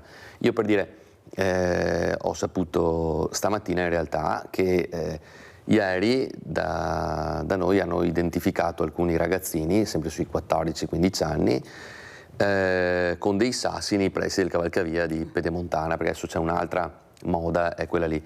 Non so dirvi se sono del territorio o meno. Fatalità, quando sono stati identificati è saltata fuori anche una scacciacani. E allora, vedete, anche lì dice una pistola a scacciacani non fa niente a nessuno, non è. Però se uno la vede, solo a vederla, cioè pensa cosa procuri, no? A livello psicologico. Uno dice, questo qua va in giro armato, siccome poi ne vedi di ogni, no? Si vedono i coltelli, perché girano coi coltelli tranquillamente. C'è stata anche gente che insomma ha ucciso, e c'è gente che è morta di fatto anche recentemente, e quindi ecco, si crea anche una tensione e una paura sociale che poi ti dice ma io perché devo uscire se ho un tosatel qua pistola fuori, che in realtà pistola non è, ripeto. Però anche lì, cosa ci fai con una scacciacani a 14-15 anni? Abbiamo Tamara da Spresiano, c'è la Tamara. Tamara, guarda chi c'è questa mattina, vai. Ciao Mirella. Ciao. Ascolta Mirella, io devo dire una cosa. Sì. E poi aspetto la risposta tua o del sindaco. Allora, quando io ero bambina che facevo queste cavolate, mi beccavo il castigo. Oppure mia nonna mi metteva in castigo, più non mi dava la mancetta quando andavo a lavorare in mezzo ai campi, che aiutavo mia nonna a tirare giù l'uva. Allora io dico, anche questi genitori qua, perché non potrebbero mettere in castigo i loro figli? Perché secondo me, se io fossi mamma e sapessi che mio figlio facesse queste cose, io lo farei lavorare in mezzo ai campi fa, nel senso che io ci tengo la natura e mi piace tanto la natura, però i genitori dovrebbero insegnare anche l'educazione ai loro figli, perché i miei nonni mi hanno insegnato l'educazione e io rispetto l'educazione degli altri. Grazie Mirella, ciao. Ciao Tamara, poi dirò anche al sindaco che ti chiami per il problema di tuo papà che ha dei problemi, Tamara, poi glielo dirò comunque, stai tranquilla Tamara, perché tanto lui sa che poi lo informo di quello che succede. È vero Tamara, è vero, il castigo, cos'è il castigo? Era una punizione che non ti permetteva più di avere quella libertà che avevi prima, perché ti segava, stavi a casa. Questa è la verità, stavi a casa ed è quello che io vorrei fare adesso. Infatti spiegavo al sindaco il percorso che sto cercando di fare. Il figlio ha fatto un reato, perché ha fatto un reato, perciò te lo vai. Intanto va a scuola, non sta a casa, intanto va a scuola, te lo porti, te lo riprendi, in maniera che così non vai in giro a fare altri danni con i suoi amichetti, lo riporti al pomeriggio in base a quello che deciderà il giudice, o lavoro o sport, visto che il sport è stato inserito, lo sport anche nella Costituzione nel 2023, visto che abbiamo anche queste associazioni che si offrono, che non serve pagare, offrono la loro esperienza per mettere delle regole e disciplina, non sarebbe male, però vengono coinvolte poco a mio avviso, sindaco, non si fa più di tanto. Ecco, ho telefonato, dicevo prima al sindaco, e voi lo sapete, quel papà che ha detto: ma cosa fa mio figlio a casa sul divano dopo che ha commesso questo reato? Cioè questo è il modo di far pagare a mio figlio? No, mio figlio deve fare qualcos'altro, intanto deve andare a scuola, ha detto, e poi qualcos'altro, non a stare a casa sul divano. Prego sindaco. Allora, io credo che non sia una volontà delle amministrazioni quella di non voler coinvolgere un certo tipo di associazioni, però occorre che sia chiaro il percorso, quindi bisogna che, e tu mi dirai sì ma sono dei tuoi, quindi dillo ai tuoi, no? Ma io lo dico, lo sto dicendo anche adesso, occorre che a livello centrale si decida una via da seguire, perché se si va in ordine sparso si rischia anche poi che tu magari pensi di fare una cosa per il bene e la fai anche in maniera totalmente disinteressata, positiva e appunto per cercare di redimere magari un ragazzino, e poi succede qualcosa per il quale tu ti ritrovi anche magari a dover non dico pagare, ma mettiamolo tra virgolette, per una buona azione, ecco. Quindi occorre che tutto sia, al giorno d'oggi lo sai meglio di me, tutto deve essere normato, allora, dobbiamo essere... No, però, sindaco, è vero, però siccome sono associazioni che hanno l'assicurazione, hanno tutto, cioè siamo a posto. Il problema è, sindaco, lei lo sa come la penso e loro lo sanno perché io lo dico, cioè, non è che ho il bavaglio, non lo dico.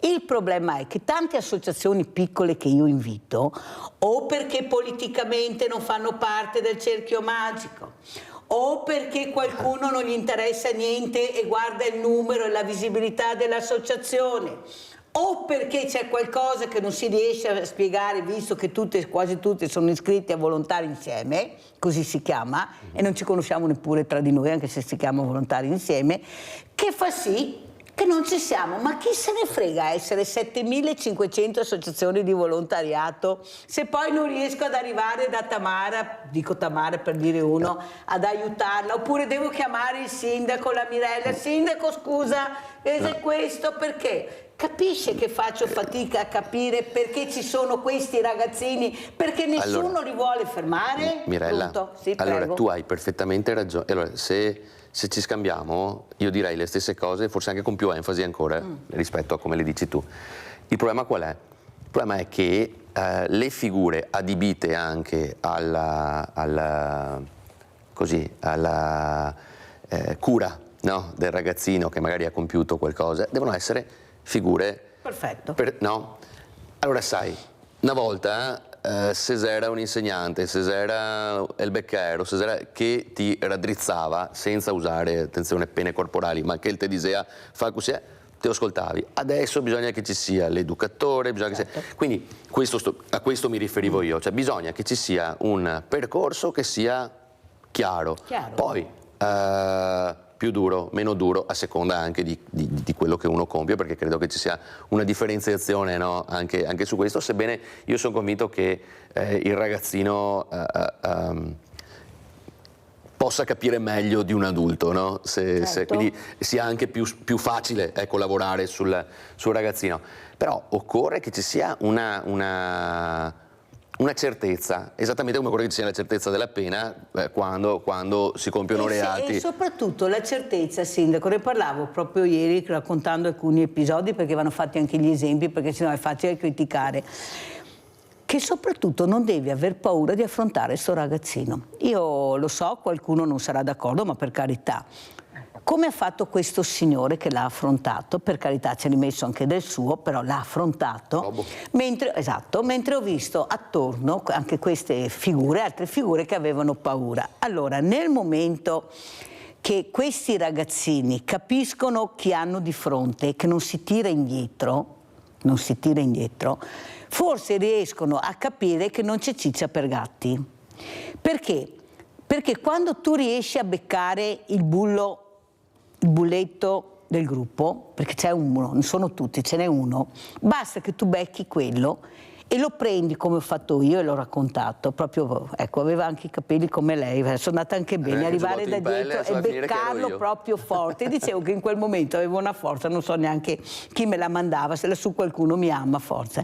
L'ho talmente beccato duro e l'ho guardato negli occhi, ho detto dai, e adesso lecchi dove hai sputato, e l'ho trascinato, vero? È successo in Piazza Borsa, fatalità, Piazza Borsa, perciò io ho vissuto queste storie.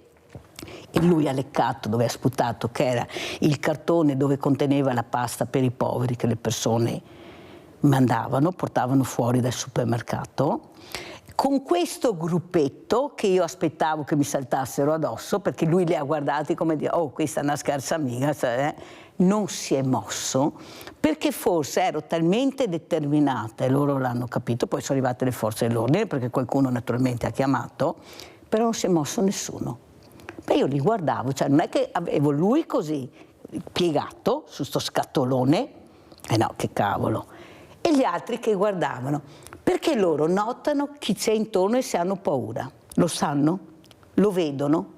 Allora, nel momento che si sono braccati, che si sentono braccati, si bloccano, anche perché il numero uno è braccato, è bloccato. Invece c'è la paura. E perché c'è la paura?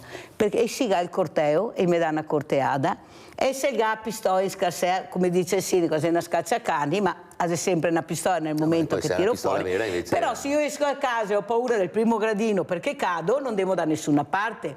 Allora cominciamo a prenderli, il sindaco come ha fatto i cavesi, i grandi, invece dare una carezza e fa una carezza al cabello, no, ti ciappi proprio bene, ti brinchi bene, e a poter dire adesso chiamiamo il papà, chiamiamo a mamma, vediamo come che è questa storia, che dopo questo ragazzo, questo di Gobbo, ha detto al papà, ciao papino, sono stanco. Lei ha sentito questa frase? No. Ma non l'ha sentita? No. Ecco, nel momento che è arrivato, le forze dell'ordine l'hanno portato in caserma, è arrivato il genitore, che lui non era più a casa.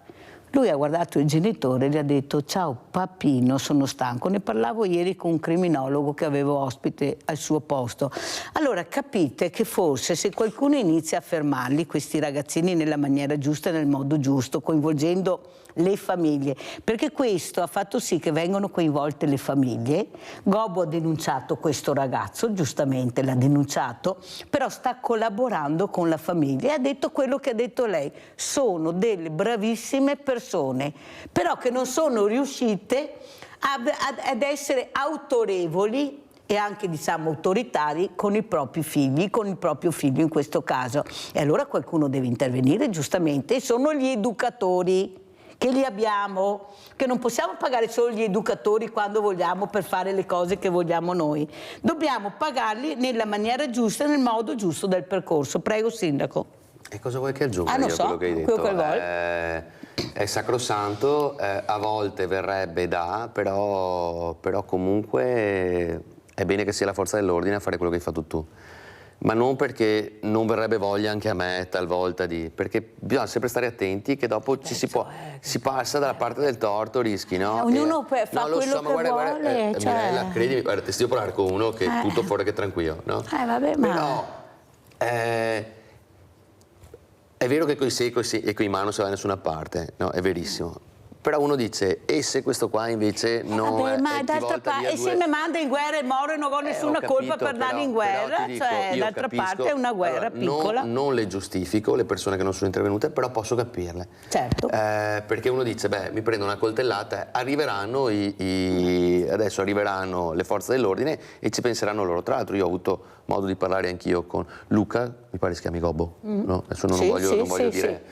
Questo signore. Questo signore. E lui a parte che ha una tranquillità, veramente è invidiabile. E poi lui comunque è vero che ha denunciato, però è vero anche che ha perdonato. Certo. Quindi, però il percorso ci sarà. Giusto, bravo. Giusto. No, però mi diceva, lui vive in Svizzera, mi pare, sì. e diceva sì, però in Svizzera dopo la prima volta che ti dicono sali dentro alla macchina e tu non sali dentro la macchina, ti ammanettano davanti a tutti, ti portano dentro. Qua bisogna stare attenti perché se uno fa tanto così in più viene anche denunciato, cioè capite che bisogna che cambi qualcosa, che ci sia, cioè la forza dell'ordine, se no non si chiama forza. No. Però io sono convinta che ognuno deve fare la propria parte nella maniera. Sì, se si sente di fare quello che vuole fare in quel momento, lo deve fare, non deve aver paura. Sì, però se non c'è rispetto neanche per chi dovrebbe farle queste cose qua, perché guardate che alla base di tutto c'è una mancanza di rispetto da parte di alcuni ragazzi ma non hanno rispetto delle istituzioni, non hanno rispetto delle forze dell'ordine, non hanno rispetto della famiglia, non hanno rispetto di niente, cioè non hanno rispetto proprio di niente, no? No, e dico, quindi bisognerebbe cominciare da lì, no? A far capire che se uno che ha un determinato ruolo, ma non parlo di ruolo, parlo proprio di una posizione, no? nella società, caspita, tu gli devi rispetto, a parte che devi rispetto a tutti. Ma, allora, quando ho finito la trasmissione io vado a vedere sti ragazzi che stanno facendo sti percorsi, no? E quando arrivo qualcuno mi vede e poi qualcuno che li segue, perché abbiamo anche gli educatori miei che li seguono, dice, ah ma no, ase qua. Perché ase qua? Perché sanno che in quel momento che arrivo, se non hanno fatto quello che dovevano fare, perché devono fare quelle cose che vengono dette, non fregarsene o star là a fumare o a cellulare, la Mirella li rimanda indietro immediatamente, cioè non c'è scusa che gli do la chance, beh vabbè un po', sei andata così, te che avevi una brutta no, non hai fatto, perfetto, te torni da dove ti hanno mandato, immediatamente, non è che gli do la chance, perché, no, ti ho detto di fare quello, arrivo su orari che loro non sanno e devono aver fatto quello che è stato deciso di fare. Sì, una possibilità. No, due possibilità, una. Bon. Gianfranco Valeri da Cesalto, vai Gianfranco. Sì, buongiorno signora. Buongiorno. Buongiorno signor Sindaco. Un saluto particolare al personale della redazione che quando telefoniamo sono talmente educati che grazie, sono bravi, grazie. Signor Sindaco, mi rivolgo a lei che vedo che lo seguo da un po' di tempo, che è una persona dinamica e tutto, e che noi abbiamo bisogno di queste persone. La politica, quando diciamo che è il responsabile numero uno, è la politica. Si immagini su un sindaco che io sono un cittadino di serie Z, quando si sono inventato il 110 ho alzato subito la cornetta e ho chiamato la Mirella. E qua come andiamo a finire? C'è la registrazione telefonata, ecco, ripeto, sono un cittadino di serie Z e io dico, ma noi andiamo a finire, come? Metteremo a posto la casa ai ricchi, si immagini, signor sindaco, ho visto subito il papà ha messo a posto la bella villa, il figlio ha fatto un mutuo per stare, così il figlio dovrà pagare il suo mutuo e anche il mutuo del papà, perché il papà se l'ha messa a posto gratis.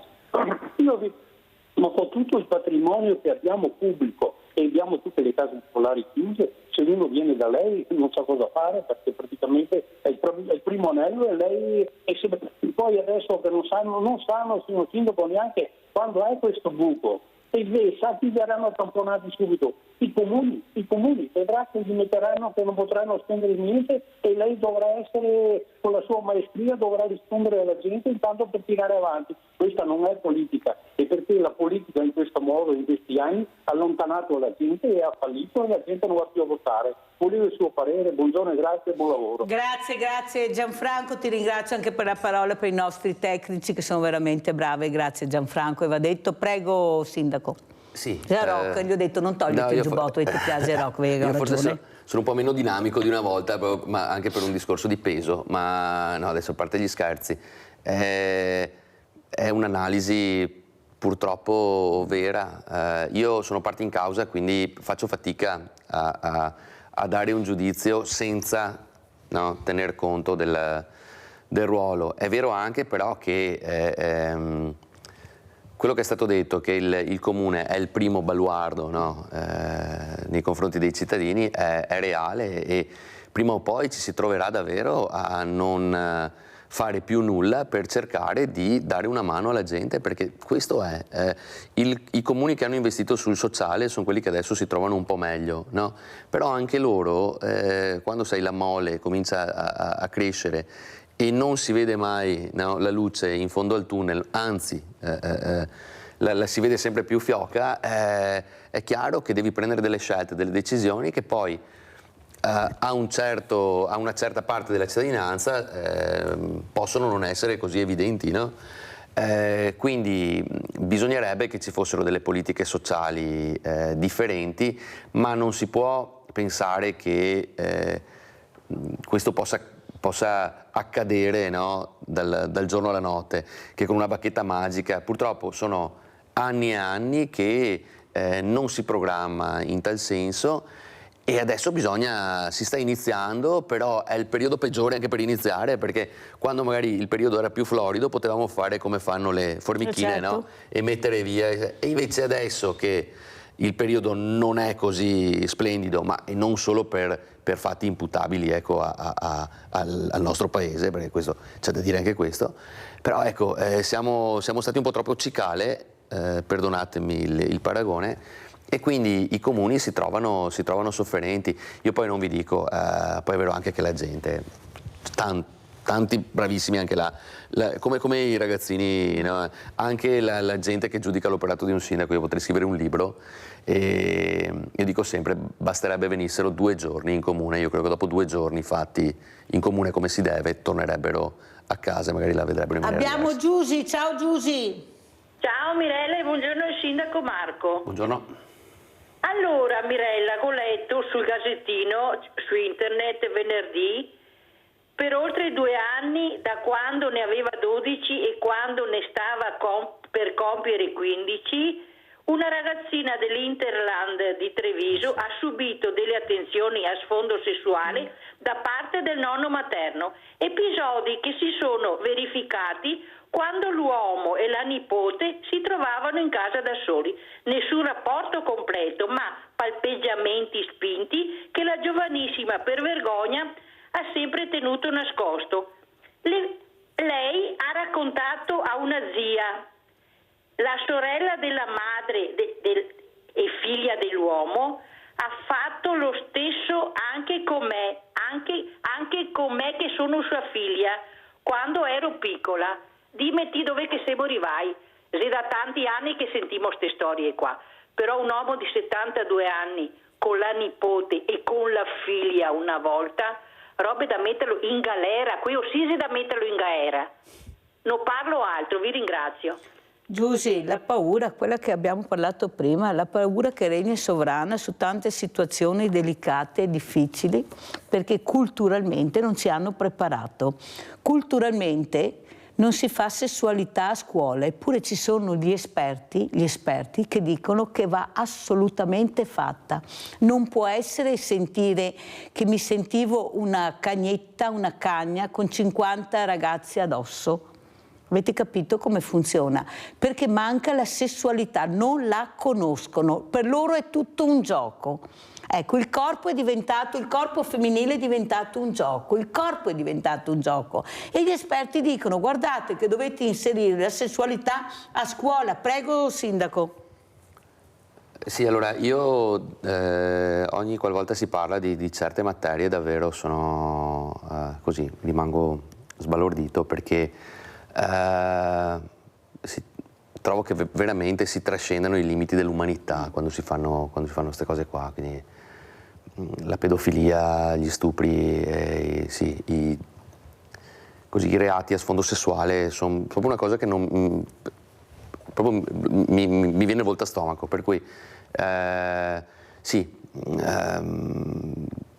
io ho letto anch'io questa storia qua e che è venuta fuori, perché come per questa penso ce ne siano altre, e spesso insomma salta fuori che ce ne sono delle altre. Questa ragazzina aveva meno paura forse, sì, finalmente. Però allora è vero che bisogna educare sessualmente i bambini sin da piccoli, perché credo che non ci sia niente di male. Una volta era tabù, no? Parlare di ormai se non gliela spieghi tu comunque la trovano ovunque e anche riversata addosso. Anche perché il porno li intriga, questa è la verità.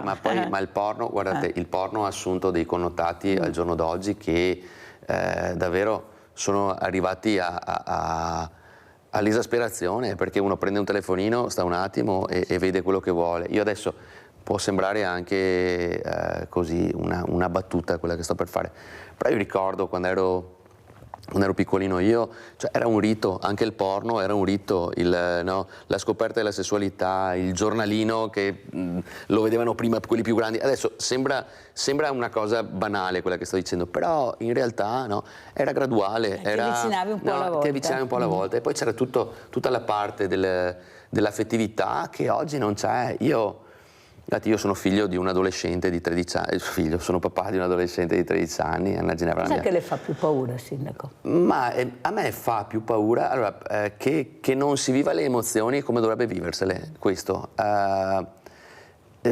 Se tu li metti a parlare col telefonino, a scriversi sul telefonino, si scrivono di tutto. Se ti metti uno davanti a che altro, non sa cosa dirsi, no?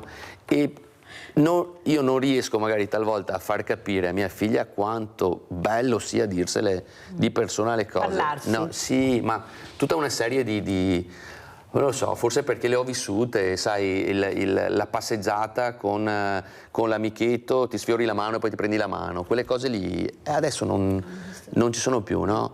E magari dal nulla si arriva al tutto senza avere la parte Eppure loro sentono queste cose, perché la prima cosa che fanno quando si incontrano, se voi li osservate, loro si abbracciano. La prima cosa, quando si vedono, si abbracciano, dopo si divide e dai, però la prima cosa, il contatto, e dopo si ferma però tutto l'abbraccio, cioè anche l'abbraccio, tanti tipi di abbraccio, no? Questo è proprio lo vedo più come un saluto. Sì, un saluto, no? Bravo, e via, e via. Però ecco... No, invece quando poi ci sono invece situazioni come quelle che diceva Giusy, insomma lì ragazzi, io sarei, l'ho detto in più di qualche occasione, insomma quando ci sono delitti e quando ci sono reati del genere io sarei proprio, non sarei così comprensivo, ecco, arriverei a essere proprio duro. Allora, siccome abbiamo parlato di sicurezza, andiamo a vedere invece cosa ha fatto anche il sindaco della Pietra per la sicurezza del paese, di Spresiano, proprio la sicurezza in fatto di illuminazione. Andiamo a vedere il servizio. Partiremo sicuramente con l'impianto di riqualificazione dell'illuminazione pubblica del Comune. È uno dei progetti messi in cantiere dall'amministrazione comunale di Spresiano e che presto prenderà il via. Il tema sul piatto è quello della sicurezza, una priorità diventata sempre più stringente. Furti ma anche risse e litigi che hanno portato sindaco e assessori a monitorare il territorio costantemente. Entro la fine di aprile l'opera relativa all'illuminazione del comune, soprattutto nelle zone più calde, approderà in consiglio comunale. L'opera costerà circa 3 milioni di euro. Andremo a riqualificare circa 2600 punti luce presenti nel nostro territorio e non sono sicuramente pochi, perché comuni delle dimensioni di Spresiano e con una popolazione come la nostra raramente arrivano ad avere punti luci così importanti. Ci saranno tutta una serie di lavori per quanto riguarda sostituzione di corpi illuminanti, con sostituzione delle armature, sostituzione addirittura di sostegni dei pali dell'illuminazione. Non solo, ma è previsto anche un potenziamento del sistema di videosorveglianza. Saranno posizionati occhi elettronici in quelle zone buie che sono state al centro nelle scorse settimane anche di schiamazzi e liti. 60 fino ad oggi le videocamere posizionate nei siti sensibili dalle piazze alle fermate degli autobus, stazione ferroviaria ed ovviamente nei pressi delle scuole. Stiamo mettendo in piedi da qualche settimana un nuovo progetto per un ulteriore potenziamento. Abbiamo valutato che uno dei luoghi maggiormente sensibili, oltre a tutte le vie di accesso, di uscita dal nostro comune, sono anche i parchi. Sono i parchi e la nuova viabilità che è venuta a crearsi in questo ultimo anno con l'apertura del casello di Spresiano sulla Pedemontana Veneta. Insomma, anche parchi e strade saranno controllate H24. Il sindaco Marco Della Pietra spiega che la sicurezza del cittadino è fondamentale e un'amministrazione deve sempre agire per assicurarla. In effetti questa mattina parliamo di sicurezza del cittadino, sindaco Della Pietra. Prego, perché ha deciso di partire anche con questo importante investimento sull'illuminazione? Perché la luce ti dà sicurezza, non c'è niente da fare, quello che chiedono i cittadini. Poi qualcuno dice ma non serve tutta sta luce, no, in certi posti, specialmente i parchi, serve. Prego. Sì, allora, questo è ha un duplice valore, no? Un intervento del genere, anche perché sono 3 milioni di euro, sì, non proprio noccioline, e ci segue nel progetto Contarina, quindi anche lì abbiamo una certa sicurezza, una ditta del luogo, quindi, e ha una duplice valenza, quella innanzitutto del risparmio energetico, quindi la parte, quella canonica, anche del cambiare un impianto vetusto che crea problemi, perché e dispersione poi. Sì, ma dopo a forza di far zonte, no? Allora hai magari... Siamo il paese di esonte. Ma è così, no? Quando tu, poi dopo, non vi dico cosa passa sotto, dopo quando sono arrivati a portare la fibra, allora uno ha riempito, una serie di difficoltà, e quindi sistemi quello. Poi chiaramente nel momento in cui lo fai cerchi di potenziarlo, cerchi di ampliarlo, cerchi di andare ad attenzionare anche, una volta che fai il cavidotto, tanto vale buttare dentro un cavo in più e portare una telecamera in più magari in una zona che non permette Comunque, cioè, secondo lei ci crede molto a questo investimento? Perché non è un investimento da poco. No, però allora la percezione di sicurezza è importante tanto quanto la sicurezza. Se uno ci ragiona, la luce è accesa, al ladro può fare anche comodo da un certo punto di vista. Adesso perdonatemi se è...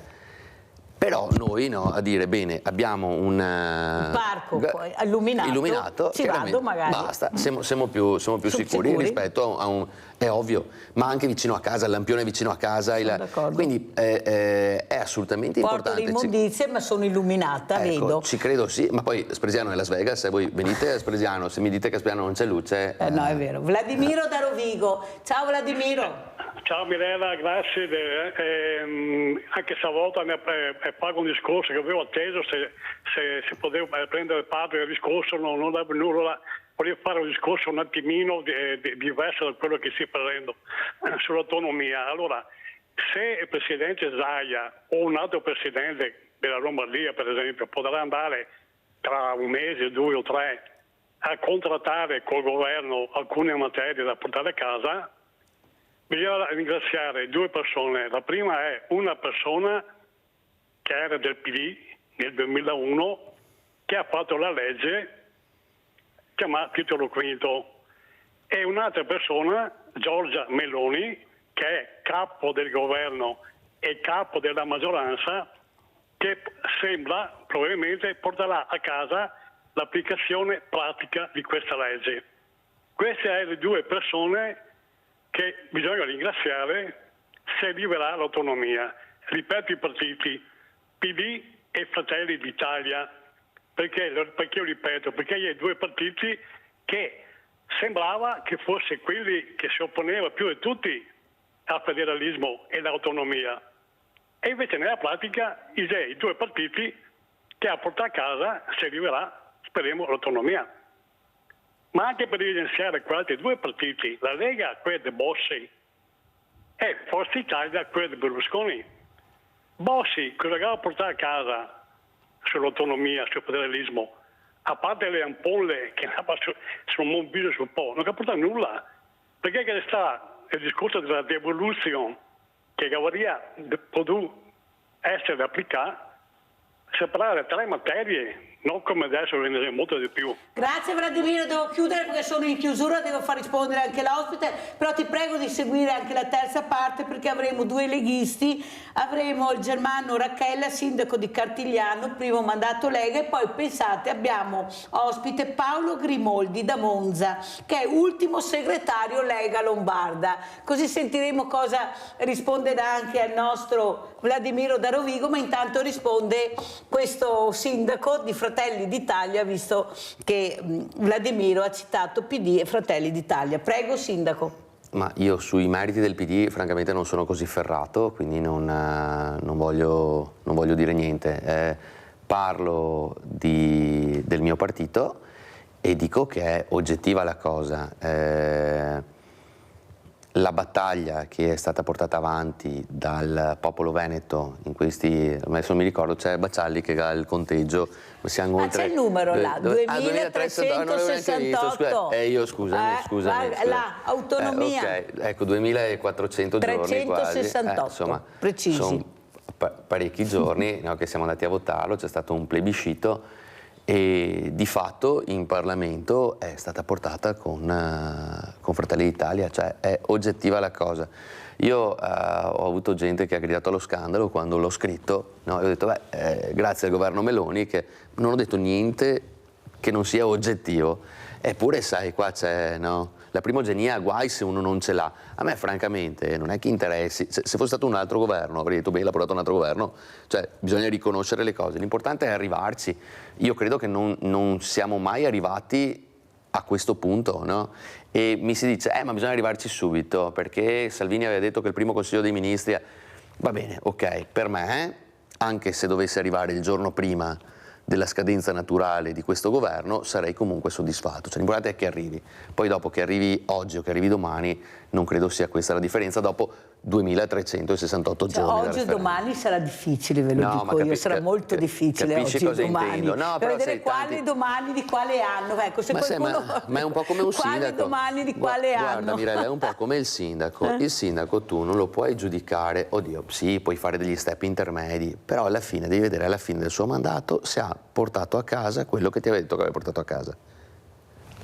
Se lo porta a casa anche il giorno prima, l'ha portato a casa. Se non lo porta a casa, però lo manda a casa. Il problema è che non possiamo farlo con altri, di mandare a casa quelli che non portano a casa. È un altro discorso. Io ho avuto tanti leghisti che dicevano ancora all'inizio ce li andiamo a prendere a casa quelli che non voteranno. Ma mi sa che non si andrà di casa nessuno. Vediamo. Perché questa è la verità. Come ci saluta il sindaco della Pietra? Cosa vuole dire? Che messaggio vuole lanciare? Ma io il messaggio che lancio è ai ragazzini un po' più scalmanati, ecco, che ci sono in giro. Allora guardate, per essere fighi non serve fare danni, si può essere fighi un po' sopra le righe e credetemi, ve lo dice uno che insomma, magari figo non è ma sopra le righe lo è stato e magari lo è anche ancora, però senza creare danni, senza procurare allarmi e senza soprattutto mancare di rispetto alle altre persone. Per cui nessuno vi impone un altro tipo di carattere, un altro tipo di esuberanza,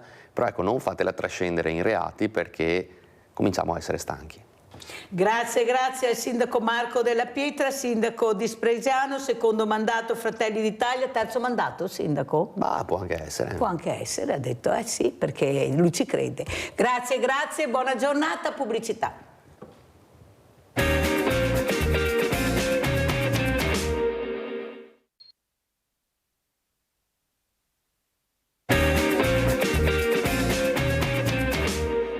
adesso vi presento due ospiti graditi che sono Germano Racchella, sindaco di Cartigliano, primo mandato Lega ma è stato anche deputato, e poi abbiamo anche Paolo Grimoldi da Monza, ultimo segretario Lega Lombarda.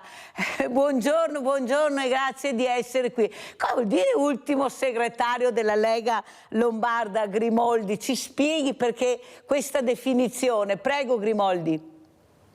Semplicemente l'ultima volta che si è fatto il congresso è stato nel 2015, sono stato eletto io, poi c'è stata la poco brillante idea di procedere con dei nominati da Roma e quindi una forza politica come la Lega, che si definisce autonomista, che ha dei segretari, anzi dei commissari nominati da Roma invece che eletti dal territorio, fa sorridere, ma tant'è.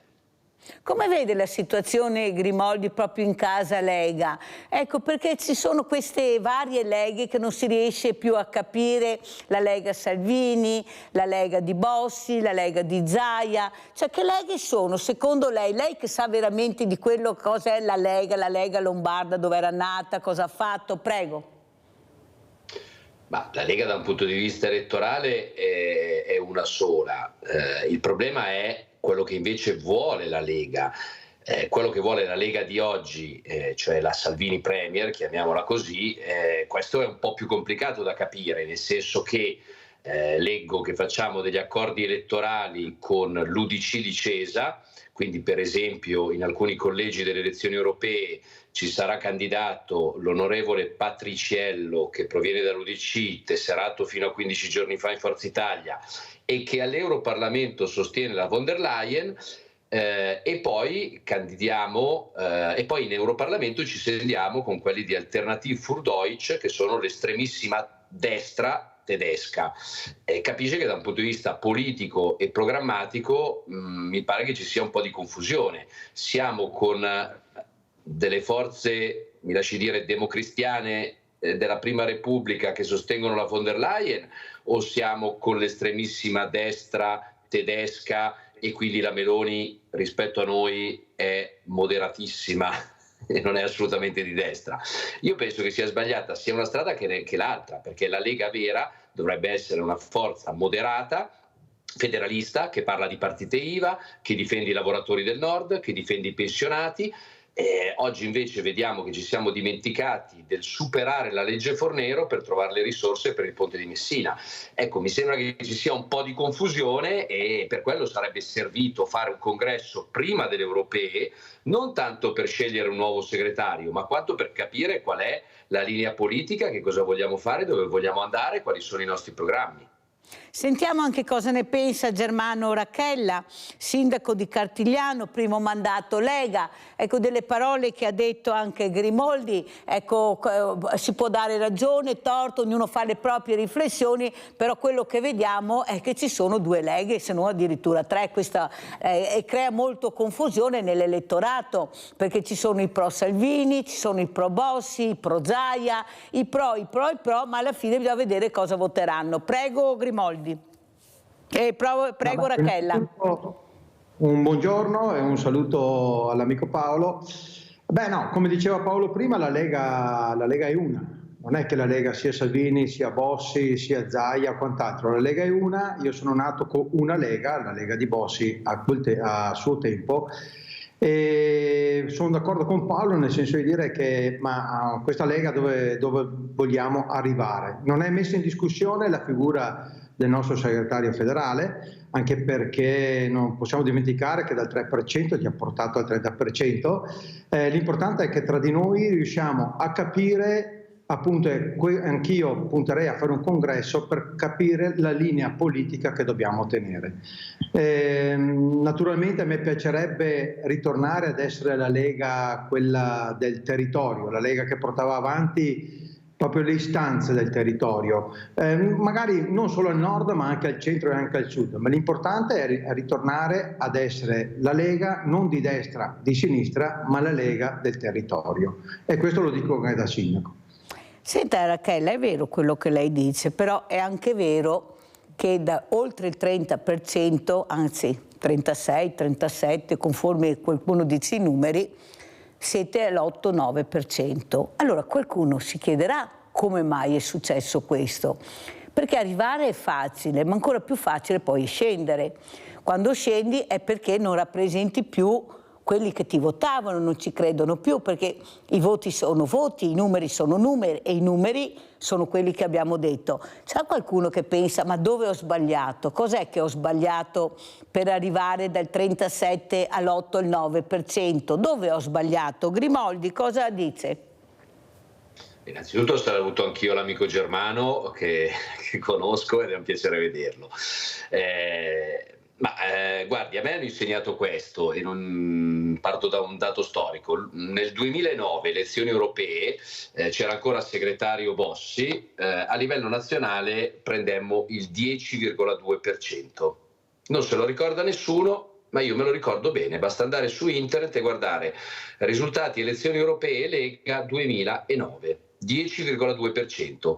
Allora io chiedo questo, conta di più un 10,2% con un'identità politica, un progetto politico, mi lasci dire anche in termini romantici un sogno, e un 10,2% concentrato in quelle regioni per le quali tu hai iniziato a fare politica, per difenderle, per difendere l'orgoglio dei veneti, l'economia dei veneti, i pensionati dei veneti, per difendere questa gente, o conta di più l'8% che abbiamo oggi spalmato su tutto il territorio nazionale, dove invece che difendere i nostri territori riusciamo a inventarci di spendere 14 miliardi per il ponte di Messina? Con un'ultima annotazione, mi scusi, la pedemontana veneta o la pedemontana lombarda hanno il contributo dei privati, il ponte di Messina è tutto pagato dalle tasse pagate soprattutto dai lavoratori e dalle aziende del nord. Quindi permettetemi, io preferisco una forza politica che ha un'identità, che ha una missione, e su quello che diceva lei sui voti, guardi, come diceva Umberto Bossi, i voti non solo si contano, ma anche e soprattutto si pesano, perché la Südtiroler Volkspartei piglierà anche l'1%, ma quell'1% è capace di farlo pesare. Se noi prendiamo l'8%, quindi addirittura meno di quando l'ultima volta c'era il segretario Bossi, e in più è spalmato su tutto il territorio nazionale e non abbiamo ben chiaro il progetto politico, non andiamo molto lontano. Servirebbe a chiarirci su che cosa vogliamo fare, e una Lega che faceva il sindacato del territorio era sicuramente più credibile di una Lega che dice un po' tutto il contrario di tutto. Senta Grimoldi, siccome mi piace perché parla molto chiaro, come piace alla Mirella con i suoi ospiti, voi eravate col governo Berlusconi e avevate l'8%, 9%, 8-9%, e quando io intervistavo gli ospiti, anche ospiti conosciuti nel nostro territorio, penso anche a Giampaolo Gobbo, che lei sicuramente conoscerà, e gli ho detto: ma come mai non avete portato a casa a quell'epoca il federalismo? Si parlava di federalismo allora, eppure eravate al governo. Avevamo poco, avevamo l'8%, non potevamo farlo. Io non ci credo tanto, perché Mastella col 2% riusciva a portare a casa nel territorio, come dice lei, faceva pesare questo 2%. Se non mi dai, io me ne vado e cade il governo. Ecco, questo 8-9% che avevate era fondamentale per portare a casa il federalismo, se qualcuno ci credeva, perché si chiamava federalismo una volta, non si chiamava autonomia, siamo partiti da là. Come mai non è successo questo? Eppure era là che dovevate puntare e far pesare questo 8%, come dice lei. Prego. Guardi, per chiarezza tecnica, sia l'autonomia di oggi, sia la legge sul federalismo fiscale che è stata portata avanti dopo le elezioni politiche del 2008, sono due leggi quadro. Che cosa vuol dire? Vuol dire che sono due leggi che passano dalla Camera e dal Senato, e una volta approvate tu hai la cornice, ma di per sé non valgono nulla, perché devi fare i decreti attuativi per renderle effettive, per renderle reali, per applicarle.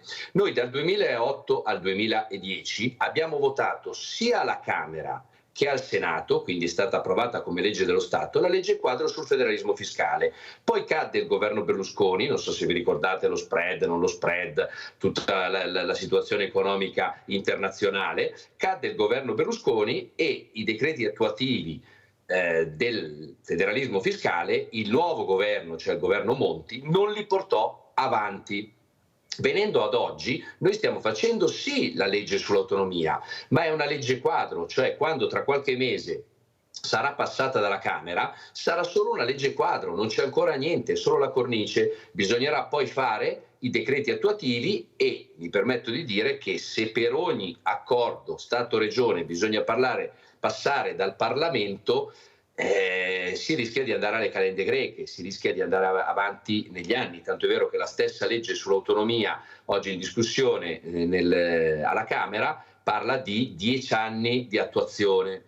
Ecco, questo ancora una volta per sottolineare che bisogna aver ben chiara la mission politica. Se io all'interno di un governo tratto per il Ponte di Messina e tratto per l'autonomia, in termini di sostanza o in termini di tempi, pago qualcosa. Nel 2008 noi abbiamo portato a casa la legge sul federalismo fiscale, è andata in modo sfortunato perché cade il governo, sì, è andata in modo sfortunato, però quella legge là del 2008-2009 sul federalismo fiscale in termini di contenuti e di forza di autonomia, federalismo e di risorse che rimanevano sul territorio ne aveva molta, ma molta di più, oltre che nei tempi di realizzazione.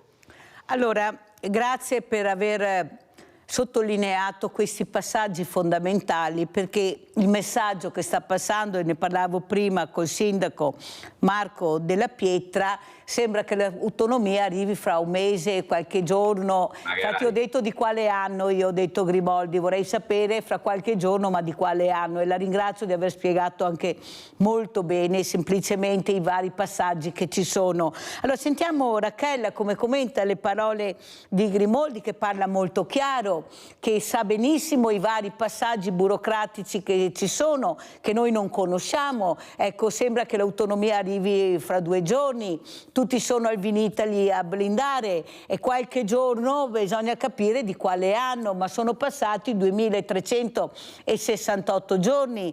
Sappiamo benissimo che siamo in Italia, sappiamo benissimo che tutto traballa e sappiamo benissimo che quando uno crede in un obiettivo bisogna accelerare il più possibile per portare a casa quell'obiettivo, perché già dopo una settimana le cose possono cambiare.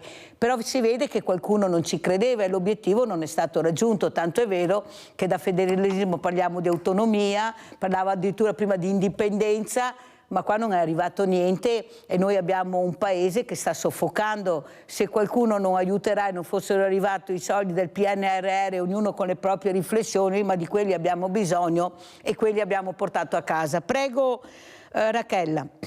Beh, guardi, anch'io, e questo lo dico per esperienza, naturalmente sull'autonomia, innanzitutto per me, dopo 35 anni che sono in Lega, è già tanto che se ne parli. E dunque, prima quando il telespettatore ha detto che è merito del PD o è merito della Meloni, io direi che è merito della Lega, che ha portato questa tematica nella vita quotidiana delle persone e l'ha resa proprio un credo, l'autonomia. In merito ai tempi sono un po' preoccupato per esperienza, anche perché ho avuto la fortuna di fare anch'io 5 anni parlamentare e vi assicuro che a Roma è molto difficile. Ogni qualvolta che una materia andrà allo studio, in commissione e quant'altro, se ci si mettono a depositare 20, 30, 100, 200 emendamenti perché ogni partito deve dire la sua, non passa soltanto questa legislatura, ma fanno ora passarne altre 4-5. Dunque è un percorso molto lungo, che speriamo però vada a buon fine, perché ricordiamoci che non è una rivoluzione, ma è un cambio fondamentale di uno statuto e della nostra Italia, insomma. Dunque voglio crederci ancora, ma perché? Perché sono 35 anni, io sono federalista, che credo nel federalismo, credo nell'autonomia e sono convinto che sia l'unica soluzione per risolvere molte problematiche dell'intero Paese. Rachella, adesso lei è sindaco di Cartigliano, primo mandato, e l'unico punto di riferimento che hanno i cittadini sono i sindaci, non c'è niente da fare, sono gli amministratori locali, sono quelli che fortunatamente ancora tengono la porta aperta per ascoltare, non sempre potendo dare delle risposte perché avete una coperta cortissima. Però questi sono i problemi del territorio. Come ha detto giustamente Grimoldi, io ho un banco solidale, Rachele, lo dico anche a Grimoldi, ecco, e sto cercando di capire dove vorrà parare anche il governo con la povertà, con le fragilità, dove è stato puntato molto sul privato invece che sul pubblico, anche se noi diciamo abbiamo una sanità che funziona, ma ce la meritiamo, la paghiamo la sanità che funziona, non è che ce la regaliamo, che ce la regalano, ma soprattutto sentire questi migliaia e migliaia di milioni per il ponte di Messina, per la pista da bob, come riuscissero a risolvere i problemi anche del territorio, perché siamo due realtà diverse, ma le realtà sono uguali perché abbiamo le fragilità e queste fragilità non vengono ascoltate. Voi sindaci che cercate di portare avanti queste fragilità e che conoscete il territorio e sapete di cosa avete bisogno, non siete ascoltati, siete quelli che avete la coperta più corta di tutti e dovete dare le risposte, siete i responsabili della salute dei cittadini perché a voi rimane il cerino in mano. Ecco, non le sembra che abbiamo un po' troppo esagerato con questa poltrona con la colla, con questi mandati? Ecco, nessuno vuole più lasciare la poltrona, prima non erano d'accordo, adesso nessuno vuole più andare via perché nelle regioni arrivano una montagna di soldi, questa è la verità.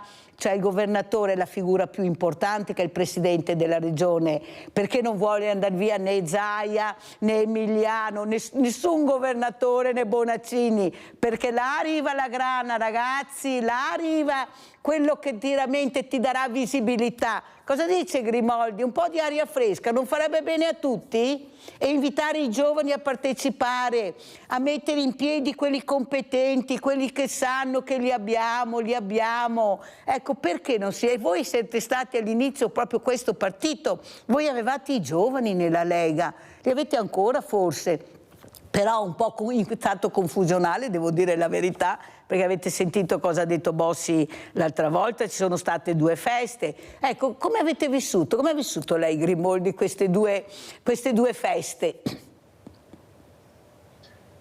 Che dirle? Non immaginavo che Bossi decidesse di parlare con i giornalisti, non immaginavo che Bossi decidesse di dire quelle cose. Dopodiché, di Bossi si può dire qualunque cosa, sicuramente è anche una persona che ha tanta esperienza e che con l'età inevitabilmente è anche una persona saggia. Le porto a suffragio anche qua un dato, io da Brianzolo guardo molto i numeri e sono attento a queste cose. Se la Salvini Premier è l'unico partito, tra l'altro sondaggi di porta a porta dove Bruno Vespa non è sicuramente un facinoroso comunista, se la Salvini Premier è l'unico partito che se candida il suo leader perde il 20% del voto degli elettori, non è che serve un politologo per capire che se cambiassimo il frontman, il segretario, il leader, prenderesti un po' più di voti. Poi non vogliamo cambiare il segretario, quantomeno mandiamoci in televisione o mandiamo a comunicare qualcuno che, sondaggi alla mano, ma anche basta parlare con la gente, non è, anche qui non è che serve particolare scienza, qualcuno che è particolarmente gradito. I governatori sono graditi, sì, tanto, Federica, Zaia, sicuramente averli come frontman, come persone che comunicano la linea politica può portare maggiori suffragi, quindi io penso, non sta a me interpretare il pensiero di Umberto Bossi, ma penso che Bossi volesse dire: guardate che per fare il bene della Lega è meglio che mandate avanti un altro, perché ormai è una cosa assodata che, avendo cambiato idea sulla legge Fornero, sulle accise, sul canone Rai, sul voto a Mattarella, sulla Russia, ci sia un problema di credibilità e di coerenza, e quindi una forza politica che vuole fare un gioco di squadra e portare a casa i risultati deve anche interrogarsi su chi sono gli uomini migliori da spendere a seconda dei momenti.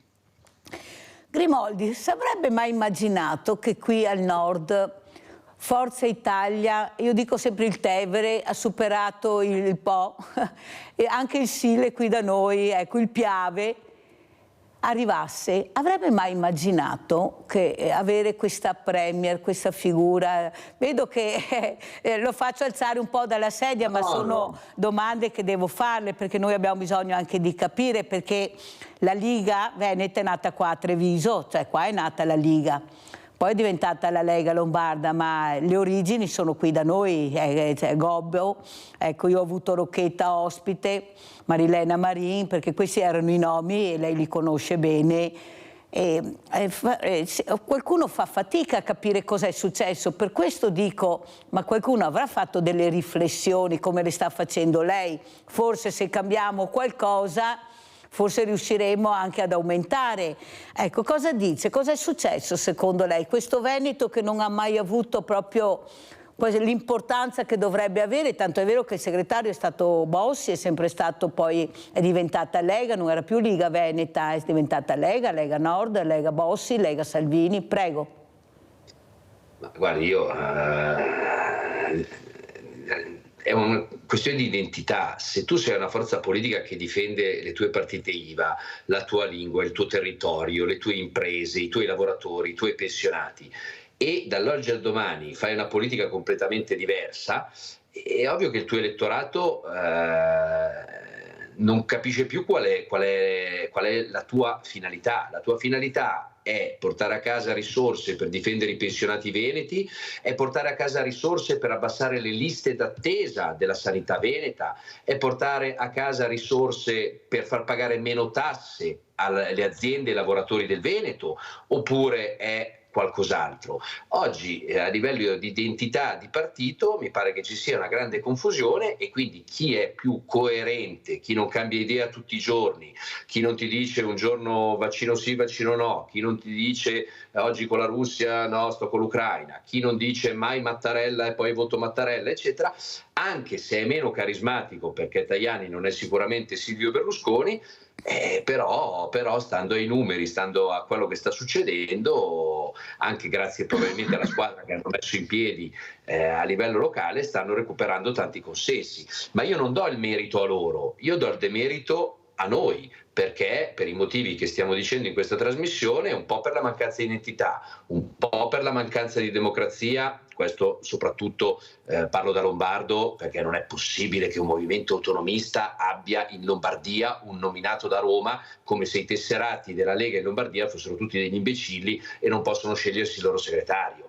Cioè io ho fatto 30 anni a dire che non mi piacevano i prefetti perché sono nominati dallo Stato centrale e la gente non può scegliersi il prefetto, e poi noi al nostro interno applichiamo queste regole qua che per 30 anni abbiamo detto che erano sbagliate, perché non vanno bene i nominati da Roma, ma devono essere eletti dal territorio e dalla gente.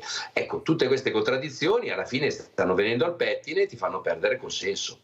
Sentiamo Germano Racchella, che adesso è sindaco e sa cosa pensa la gente, perché la gente la trovi al bar, la trovi nei mercati, la trovi quando esci da casa, e la gente parla chiaro. Non è che siamo così stupidi, sindaco, noi sappiamo quello che siamo riusciti a portare a casa, ed è un pugno di mosche, perché i servizi alla persona non li abbiamo, perché è stato puntato alla sanità privata, alla scuola privata. E noi cosa facciamo? Un popolo che sta diventando diversamente giovane, che ha bisogno di risposte, invece si punta sempre sul cemento, perché là è il grande business.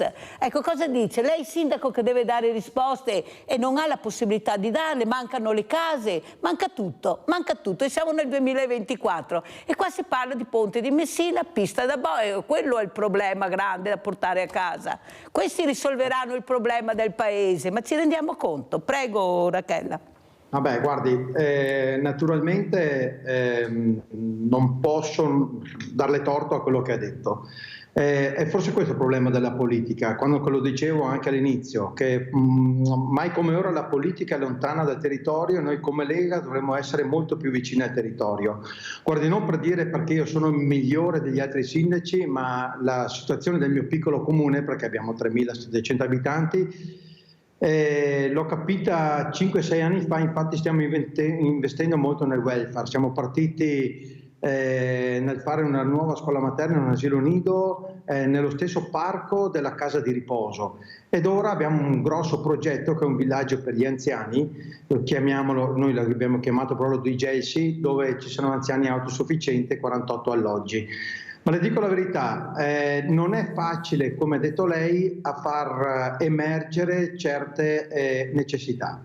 Perché sì, la sanità in Veneto va bene, però potrebbe andare anche molto meglio, anche perché ci sono stati dei tagli importanti. Dunque, anche dal mio punto di vista, la pista da bob ce ne avevamo una in Piemonte, si poteva usare anche quella in Piemonte. Il ponte di Messina da Veneto non lo vedo un'esigenza, ma piuttosto investirei da Veneto nella Valsugana, che è un canale molto importante per entrare in Italia.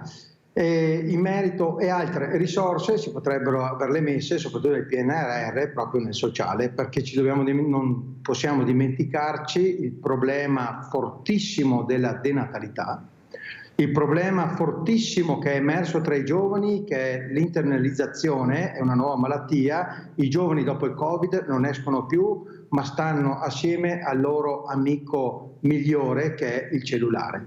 Dunque dobbiamo veramente tutti quanti fare un esame di coscienza, impegnarsi perché ritorni in primo piano non l'architettura grigia, ma l'architettura umana, il vivere bene. Io sto facendo una nuova piazza nel mio paese, ma l'obiettivo nel fare la piazza nuova, una bellissima piazza, può essere invidiabile a tutti gli altri, ma il nostro obiettivo principale sarà poi quello di fare rivivere la piazza, di tornare ad essere il paese come famiglia.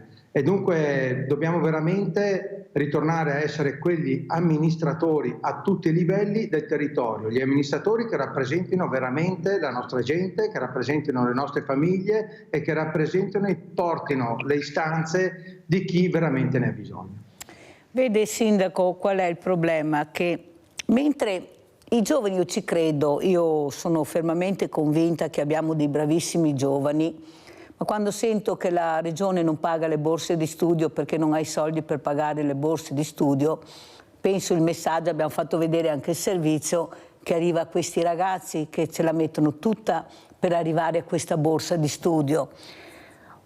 Però loro hanno la fortuna di essere giovani e perciò hanno la pazienza e l'opportunità di poter anche aspettare. Io sono preoccupata per i meno giovani, quelli che hanno fatto diventare grandi anche i nostri politici, con il loro lavoro, con il loro sacrificio, che sono abbandonati a se stesso. Lei parlava di mettere questi asili all'interno delle RSA, è anni che lo dico, ma basta copiare da altri paesi, non è che abbiamo scoperto l'acqua calda, perché gli uni hanno bisogno degli altri, ma non si parla di questo, perché gli investimenti devono andare da un'altra parte, perciò io al sindaco Rachella do poca possibilità di fare questo, deve fare i salti mortali per arrivare a fare questo asilo all'interno della RSA o dove vuole, ma mancano anche le RSA e noi vengono qua i direttori, i presidenti dell'RSA che sono disperati dalle liste d'attesa che hanno, dai costi che dovevano sostenere. Allora capisce che io sono molto arrabbiata con i miei politici che non ascoltano queste realtà, queste necessità. Io non posso ricevere le telefonate che dicono non vedono l'ora che moriamo, così ci levano di torno e hanno risolto il problema, perché non viene investito quello che è la persona, i bisogni della persona.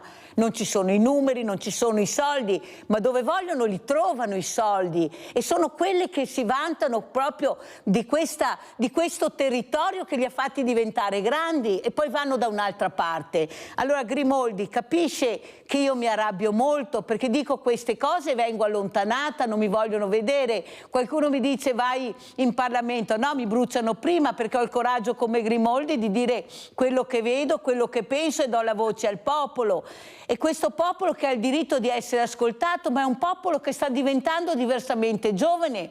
Io ho chiesto al al direttore Benazzi di fare una corsia preferenziale dagli 80 in su, perché non possono aspettare una lista d'attesa 2 o 3 anni per fare una visita, non possono aspettare Grimoldi, devono avere, come per le donne incinta, l'hanno fatta, fatele anche per gli ultraottantenni, perché il privato? Ma perché aiutare il privato in una maniera così squallida? Perché questi sono i numeri che sono cresciuti. Nel privato trovo tutto e subito, e nel pubblico ho la lista d'attesa di 2 o 3 anni. Però c'è stato il silenzio totale di tutta la politica, tanto è vero che fra poco sono anche i pronti soccorsi all'interno del privato. Grimaldi, come dice, abbiamo copiato la Lombardia, qualcuno dice, la sanità lombarda. Cosa ci dice Grimaldi, lei che appunto sa di cosa sto parlando?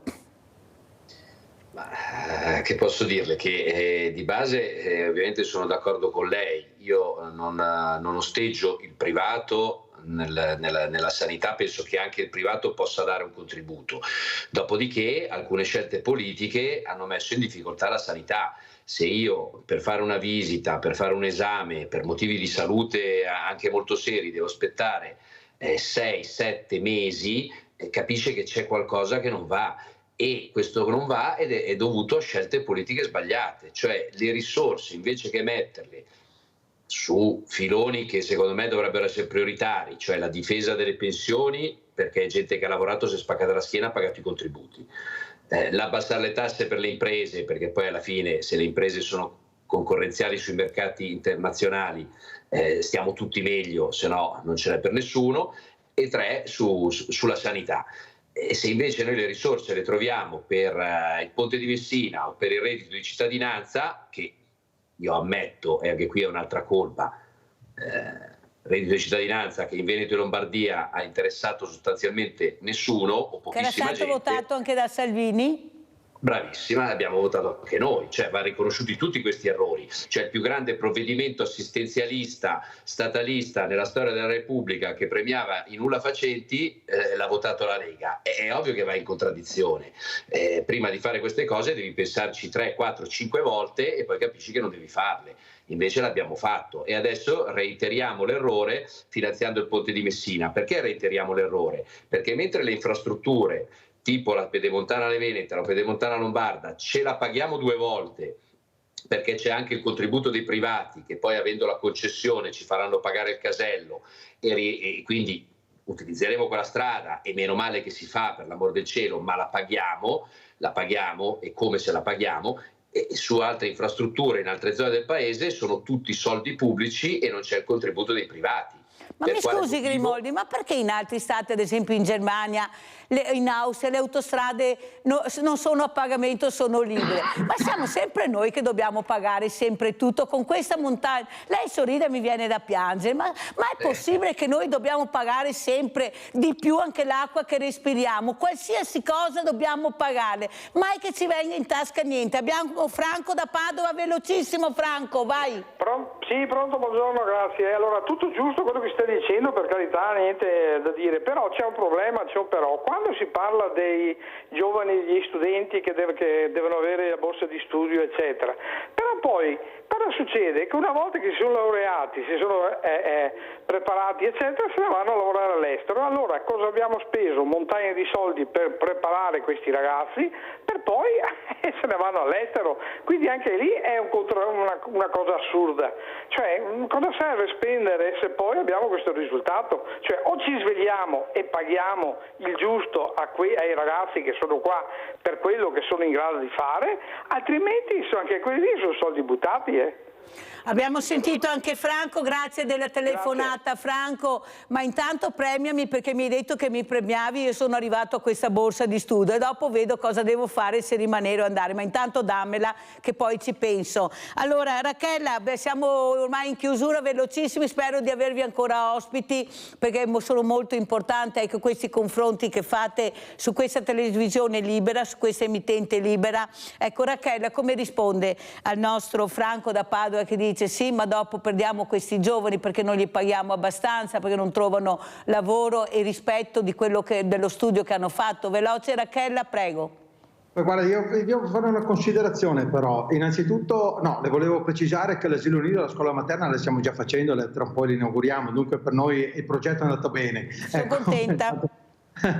Ecco, però guardi, siamo in campagna elettorale, o meglio, si stanno per formare le liste appunto per le prossime amministrative e non nego che c'è una difficoltà enorme ad avvicinare questi giovani, perché anch'io mi faccio molti problemi, io ho 55 anni, naturalmente non posso ragionare come la nuova generazione, io ci provo, ma ho vissuto in altre epoche e dunque non riesco a stare al loro passo, anche perché è un momento molto difficile, soprattutto dopo il Covid. Basta Rachele, abbiamo capito, perché se non riesco a far salutare Grimaldi, però abbiamo capito il suo punto di vista e la ringrazio. Partecipi alla vita del proprio paese. Grazie Sindaco, è una bella gatta da pelare, ce l'ha lei, per fortuna che riesce in qualche modo a dare risposta. Grimaldi, velocissimo con i saluti.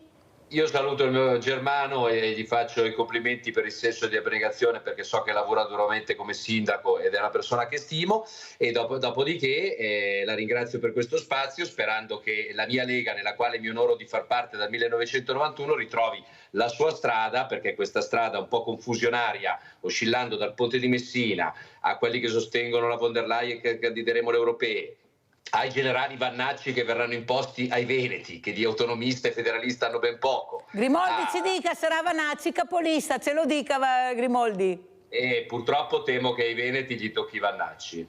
Grazie veramente a Paolo Grimaldi, ultimo segretario Lega Lombarda, a Germano Rachella, sindaco di Cartigliano, primo mandato Lega, grazie. Adesso andiamo a pranzo con la proposta di Mirella. Pasta asciutta alla calabrese. La pasta con il pomodoro in alcune regioni italiane viene chiamata pasta asciutta perché la pasta, una volta cotta in abbondante acqua, la si asciuga nel colapasta. Poi a renderla bagnata è il sugo. Ingredienti per 4 persone: 320 g di penne, 600 g di pomodoro, olio extravergine d'oliva, brodo, pecorino grattugiato, 6 acciughe, aglio, pepe, sale. Tagliate i pomodori a pezzettini.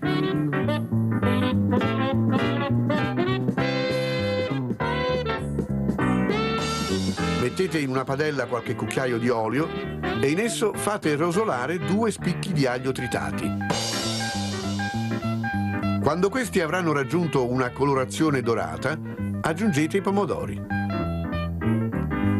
Condite con sale e pepe e fate cuocere e restringere la salsa. A questo punto mettete nella salsa le acciughe lavate, spinate e tritate. E qualche cucchiaiata di brodo non salato. Mescolate e date ancora qualche minuto di cottura. Intanto lessate al dente la pasta, scolatela e conditela con la salsa preparata e abbondante pecorino grattugiato.